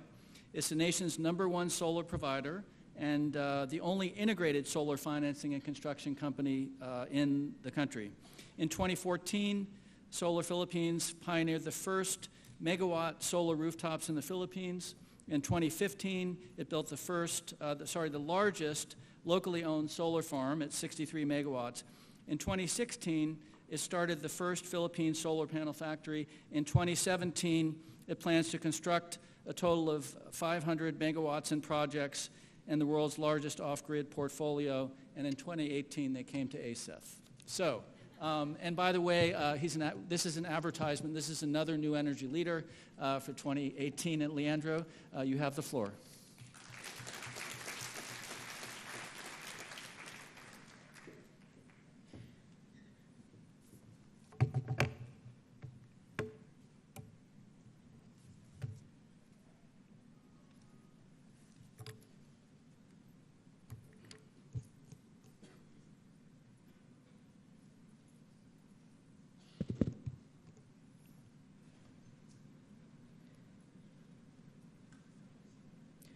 IEA chief economist Laszlo Varro yesterday opened the forum by showing that solar is not growing as fast as many believe and has not lived up to the promise of revolutionizing the energy industry. Mr. Varro made a good point. After all the promises we've heard in previous ASEFs, solar continues to contribute not much more than 2% of global energy supply and is forecast to grow to just 10% by 2040. As we end this Asia Clean Energy Forum, I ask all of you, will we let the status quo prevail? Will we allow renewables to remain a marginal share of the energy mix? Or will we take from this conference a new sense of urgency? Will we convince the ADB to replace incrementalism with radicalism? Will we mark today as the beginning of a new clean energy revolution? Distinguished guests, ladies and gentlemen, I bring to you today a simple solution that requires no new technology and will cost the world less than the status quo source of energy. It will solve the problems of 1 billion people without electricity, over 3 billion without adequate electricity, and over 7 billion affected by climate change. You see, the private sector's traditional role is to implement policies by government, and ADB's is to advise governments in hope they reach an enlightened decision. Unfortunately, governments can't be counted upon to be enlightened.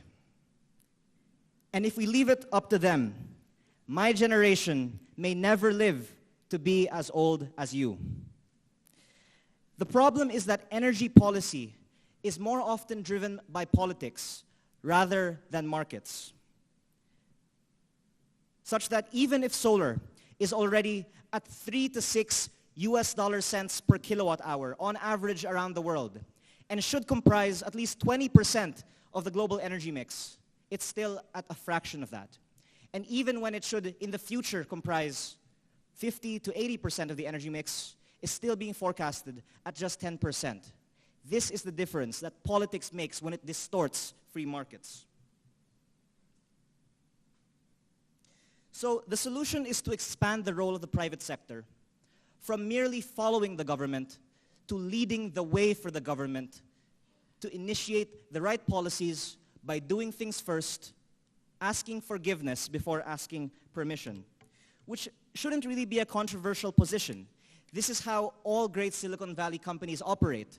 They've reached large scales of operation, financing their businesses through third parties.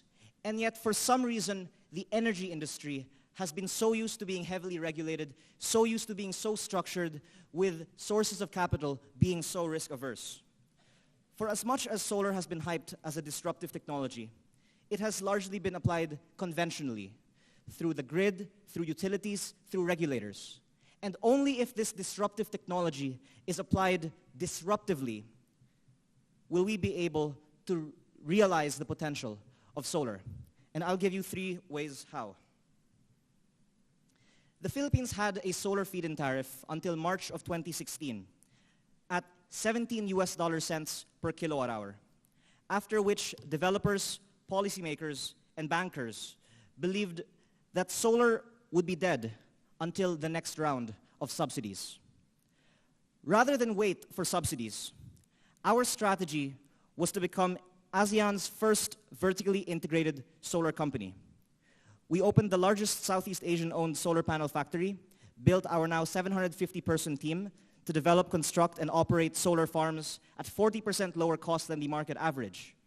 And whenever policymakers and financial institutions make their forecasts on the future energy mix, never believe the median market price. Take the lowest price in the market. If the market is indeed going to be efficient, the lowest price should be the price at which it clears. So we have since signed contracts for 300 megawatts of solar farms at as low as 5.7 US dollar cents per kilowatt hour, the lowest cost of solar energy in Southeast Asia, the lowest of any power in the Philippines today, and around 50% lower than the average cost of coal in the Philippines today. Our claim is that even with the additional cost of storage, we can deliver not only peaking, but even 24-hour baseload power at a lower cost than any coal power plant in the Philippines that has not yet begun construction today. The way that this will work is that solar is going to replace the more expensive fuels like diesel and gas first, which happen to operate during the day requiring less storage. Only after, let's say, 5 years of eliminating all the diesel and all the gas in the Philippines will we need to have enough batteries to run these solar farms 24/7. At which point our claim is that with, let's say, by then 5 cents per kilowatt hour US dollar cents solar energy, you'll be able to deliver baseload solar energy with storage at below 10 cents. It's not a mystery what cost of storage you need to solve backwards for to make those numbers work. At $150 per kilowatt hour or less, which is only 40% below current market prices, we will be at that point, resulting therefore in billions of dollars in stranded assets, which I hope this bank will not hold any of. This is something that hopefully ADB will consider as it advises not only the government on coal policy, but also on its current plans to construct a new LNG terminal. ADB, please do the right thing and note that gas is not a transition fuel for any economy if it is under a take-or-pay contract. The current gas contracts in the Philippines are pushing out renewables. And if it does not advise the Philippine government to stop any plans for take-or-pay gas contracts, it will postpone the renewable energy generation revolution for another generation. Please also note that coal is not a necessity. There are viable alternatives to it anywhere on this planet where the sun shines. So the next time that someone says that I'm sorry, but emerging markets need coal, ADB, please take a decisive opposition to the construction of any more coal power plants anywhere in the world.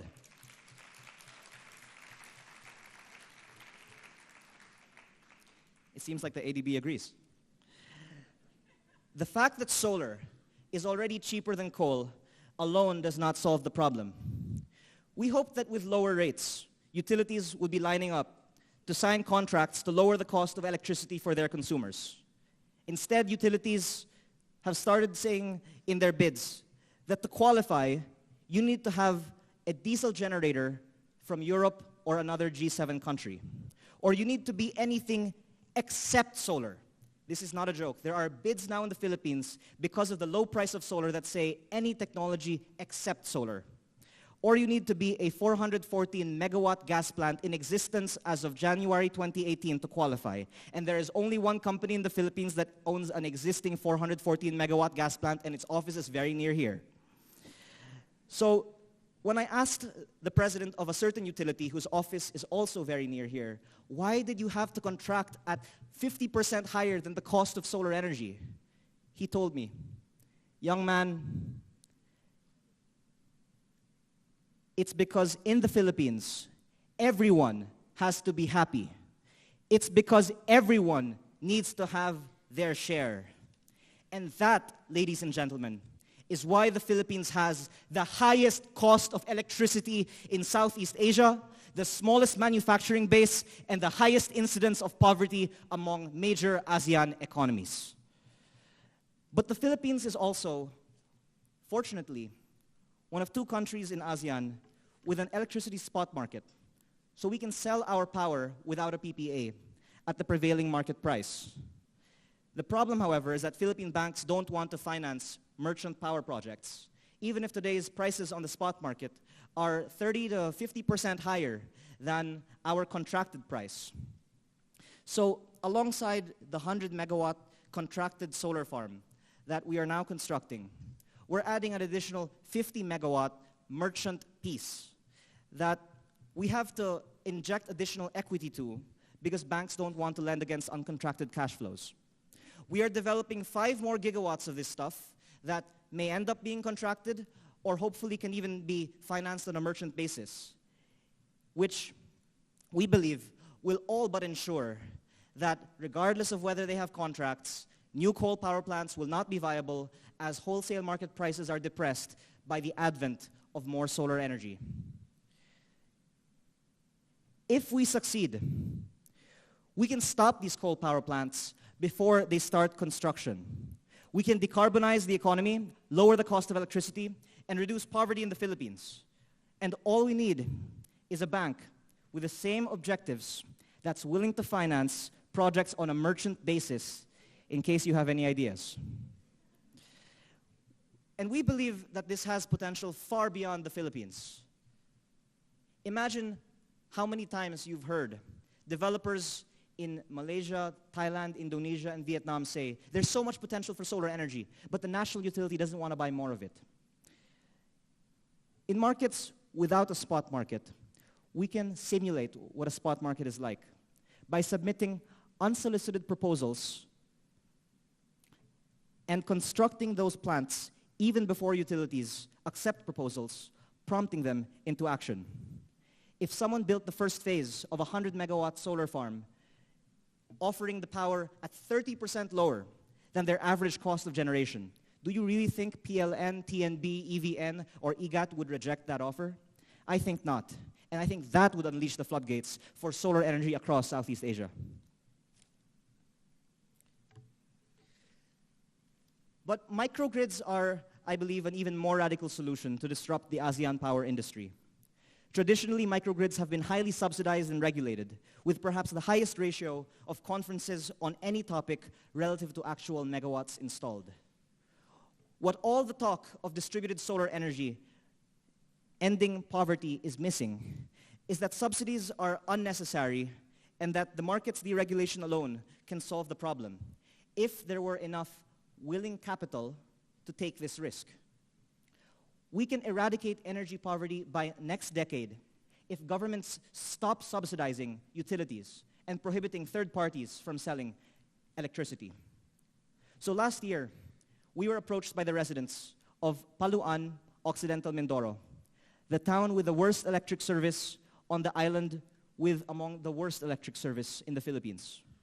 Their town was abandoned by the rural electric cooperative that has an exclusive franchise supposedly to sell power in this town, because that cooperative was losing money.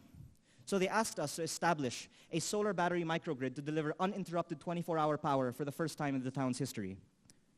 When the franchised cooperative heard about it, they were incensed. Privately, they concede that this is good for the people. But they didn't want to waive their franchise because they worried that if Paluan showed that cheaper, better service were possible, it would be a domino effect for the rest of the island, perhaps the rest of the country, to demand the same service. In response, however, to the clamor of the people, through our newly formed social enterprise, Solar para sa Bayan, or Solar for the People, we constructed the world's largest unsubsidized rural microgrid, supplying 20,000 people without a single dollar of grant money or debt financing. This is 100% equity financed, and while we could have asked the government for subsidies to sell at 80 cents per kilowatt hour, as many other microgrids are doing, we are selling at a true all-inclusive cost of 20 cents per kilowatt hour in this town right now, but admittedly losing money on doing so. However, as we scale these operations and help increase energy demand in this town, we're also expanding these projects across a dozen other towns as we speak. We're going to switch on 2 other towns by the end of this month. In the third or early part of the fourth quarter of this year, we will be bringing 24-hour power for the first time in history for 500,000 people across a dozen towns. Again, without a single dollar of grant money, which we hope will cause ADB to rethink its entire off-grid energy strategy and stop giving grant money to small, unviable projects. So the first key thing here is that we happen to be investors with a long-term horizon. Rather than trying to squeeze as much profit from consumers, the government, or ADB, we're partnering with communities to give the best service at the lowest cost in hopes that the next generation of Filipinos will have a standard of living and electric consumption comparable to Americans of today, by which time our projects will, of course, be very profitable. We are in the business of ending poverty. The interests of the communities are our interests, and we hope that with the help of some of the people in this room, we can rapidly scale this, not just to 500,000 people, but to millions by next year. And the second key thing is that with private sector initiative, we don't need to depend on government laying out the red carpet, and rather use this as a way to show government the right way to do it. We're financing these projects on 100% equity because we believe that this is going to accelerate better government policy in off-grid areas in the Philippines, by which time these would hopefully be more financeable. And the only thing, therefore, standing between us and scaling this to millions more is access to debt financing so that our balance sheet will not be so strained. And if you know of anyone that can offer financing for off-grid projects in Asia Pacific, please let us know. So, on one last point, this is a bit more fanciful, but if you will indulge it. I started this company in 2013 when the largest solar installation in the Philippines was on this building's rooftop, which ADB was buying power from at around 30 US dollar cents per kilowatt hour. I didn't think that that was the true price. That is the result of an early, inefficient supply chain. So from the start, this has been a vertically integrated company doing EPC and development in-house, and recently adding manufacturing.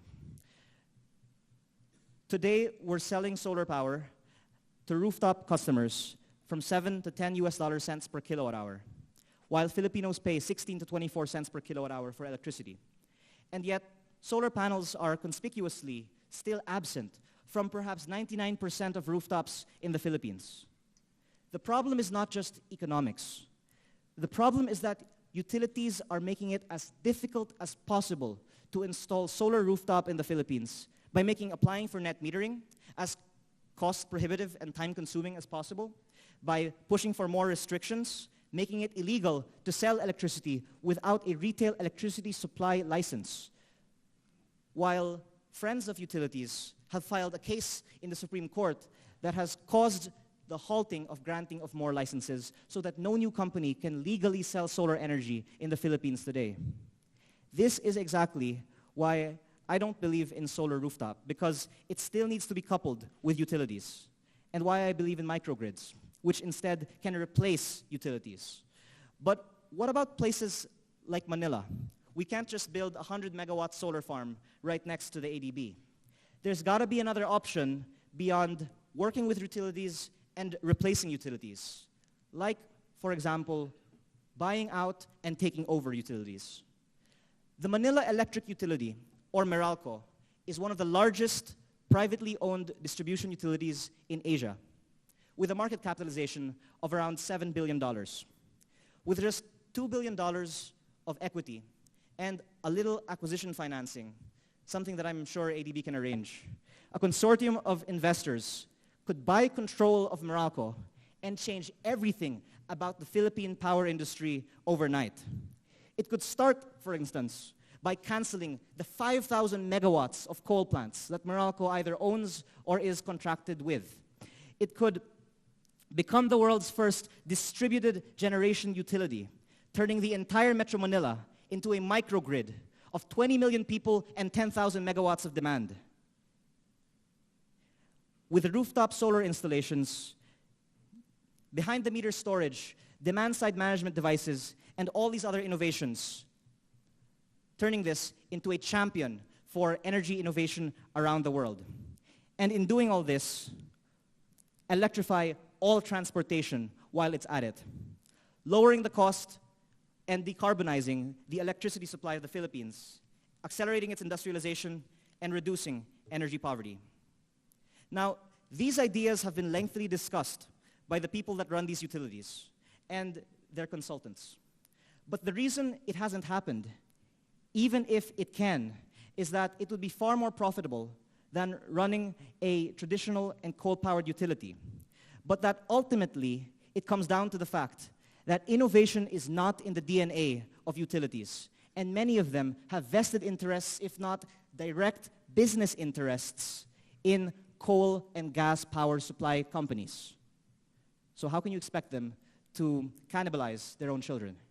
So either someone else will build microgrids to replace utilities, even in major cities like Manila, or more enterprising management comes in. So if anybody here wants to start a private equity fund that buys out inefficient electric utilities in the emerging world and converting them into microgrids with renewable energy, let me know. So now let's get back to reality.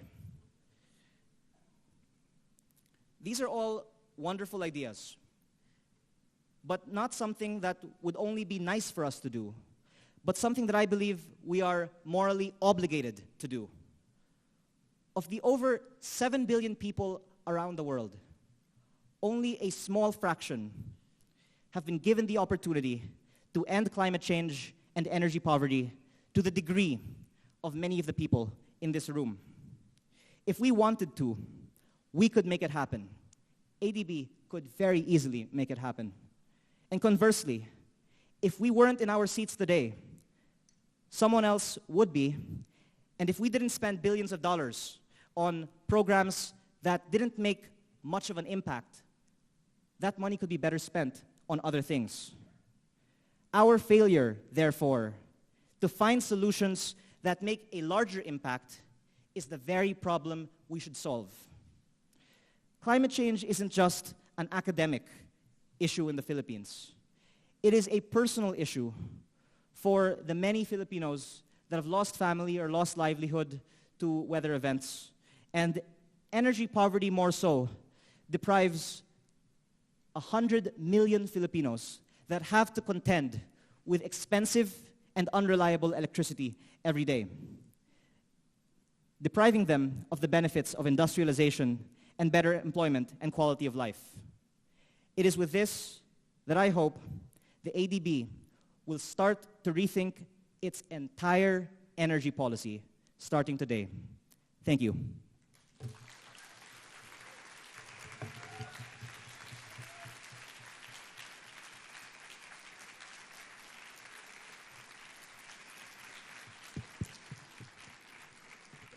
Thank you. Thank you very much, Leandro. And I told you we would have some vision. There was no shortage of vision in those last three talks. Thank you very much. In fact, we had 4 years ago, we had a closing plenary where there were some really challenging comments made about ADB, and that led to the deep dive workshop. So maybe we'll take some of this on board and think about how we can improve ASEF next year. So with that, the moment you've all been waiting for, and admit it, you're not here for the speeches, you're here for the raffle. I invite David Elzinga, who is the co-chair of ASEF, and Yongping Zai, who is the chief of the energy sector group for ADB, up to the stage to manage the raffle awards for iPads.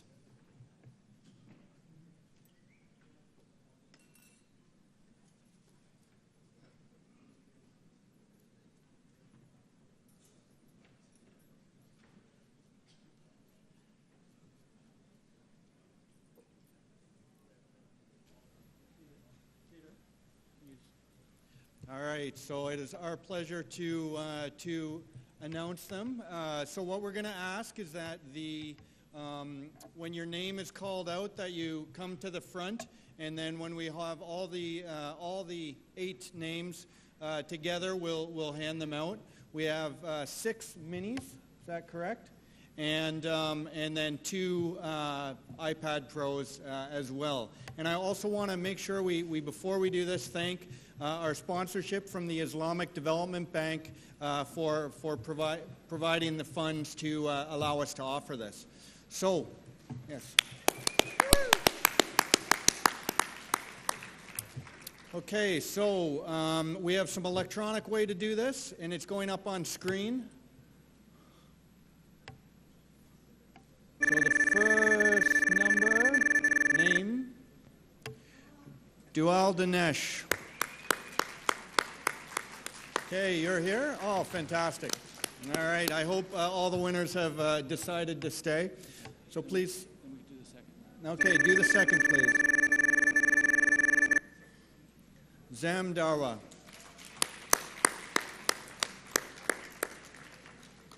Great. The third.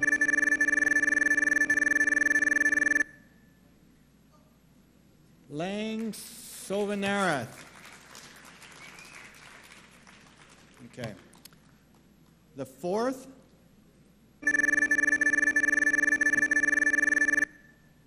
Chalice Ashish. So the second person didn't come up, so we're remaining 2.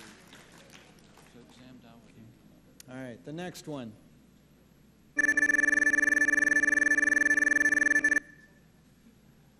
Bariso, Ms. Patricia May. Great. Okay, where are we at? What number are we at? That's 5. 5, okay. So, number 6.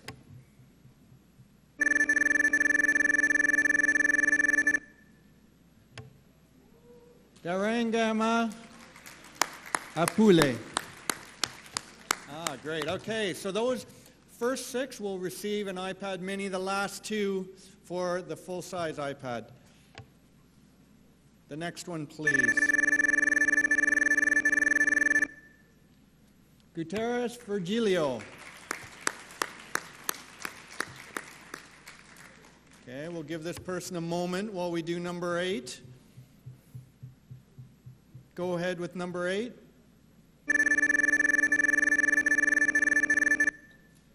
Afoa Nachialu. Okay, but now, before you go, all right, is the last 2, all right, so I think we have, all right, and then number 7. Okay, has he arrived? All right, well, thank you very much, Young Ping. You will have a chance to give these. And thanks again to the Islamic Development Bank for their support.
So one quick thing, ASEF is not over. There's deep dive workshops tomorrow.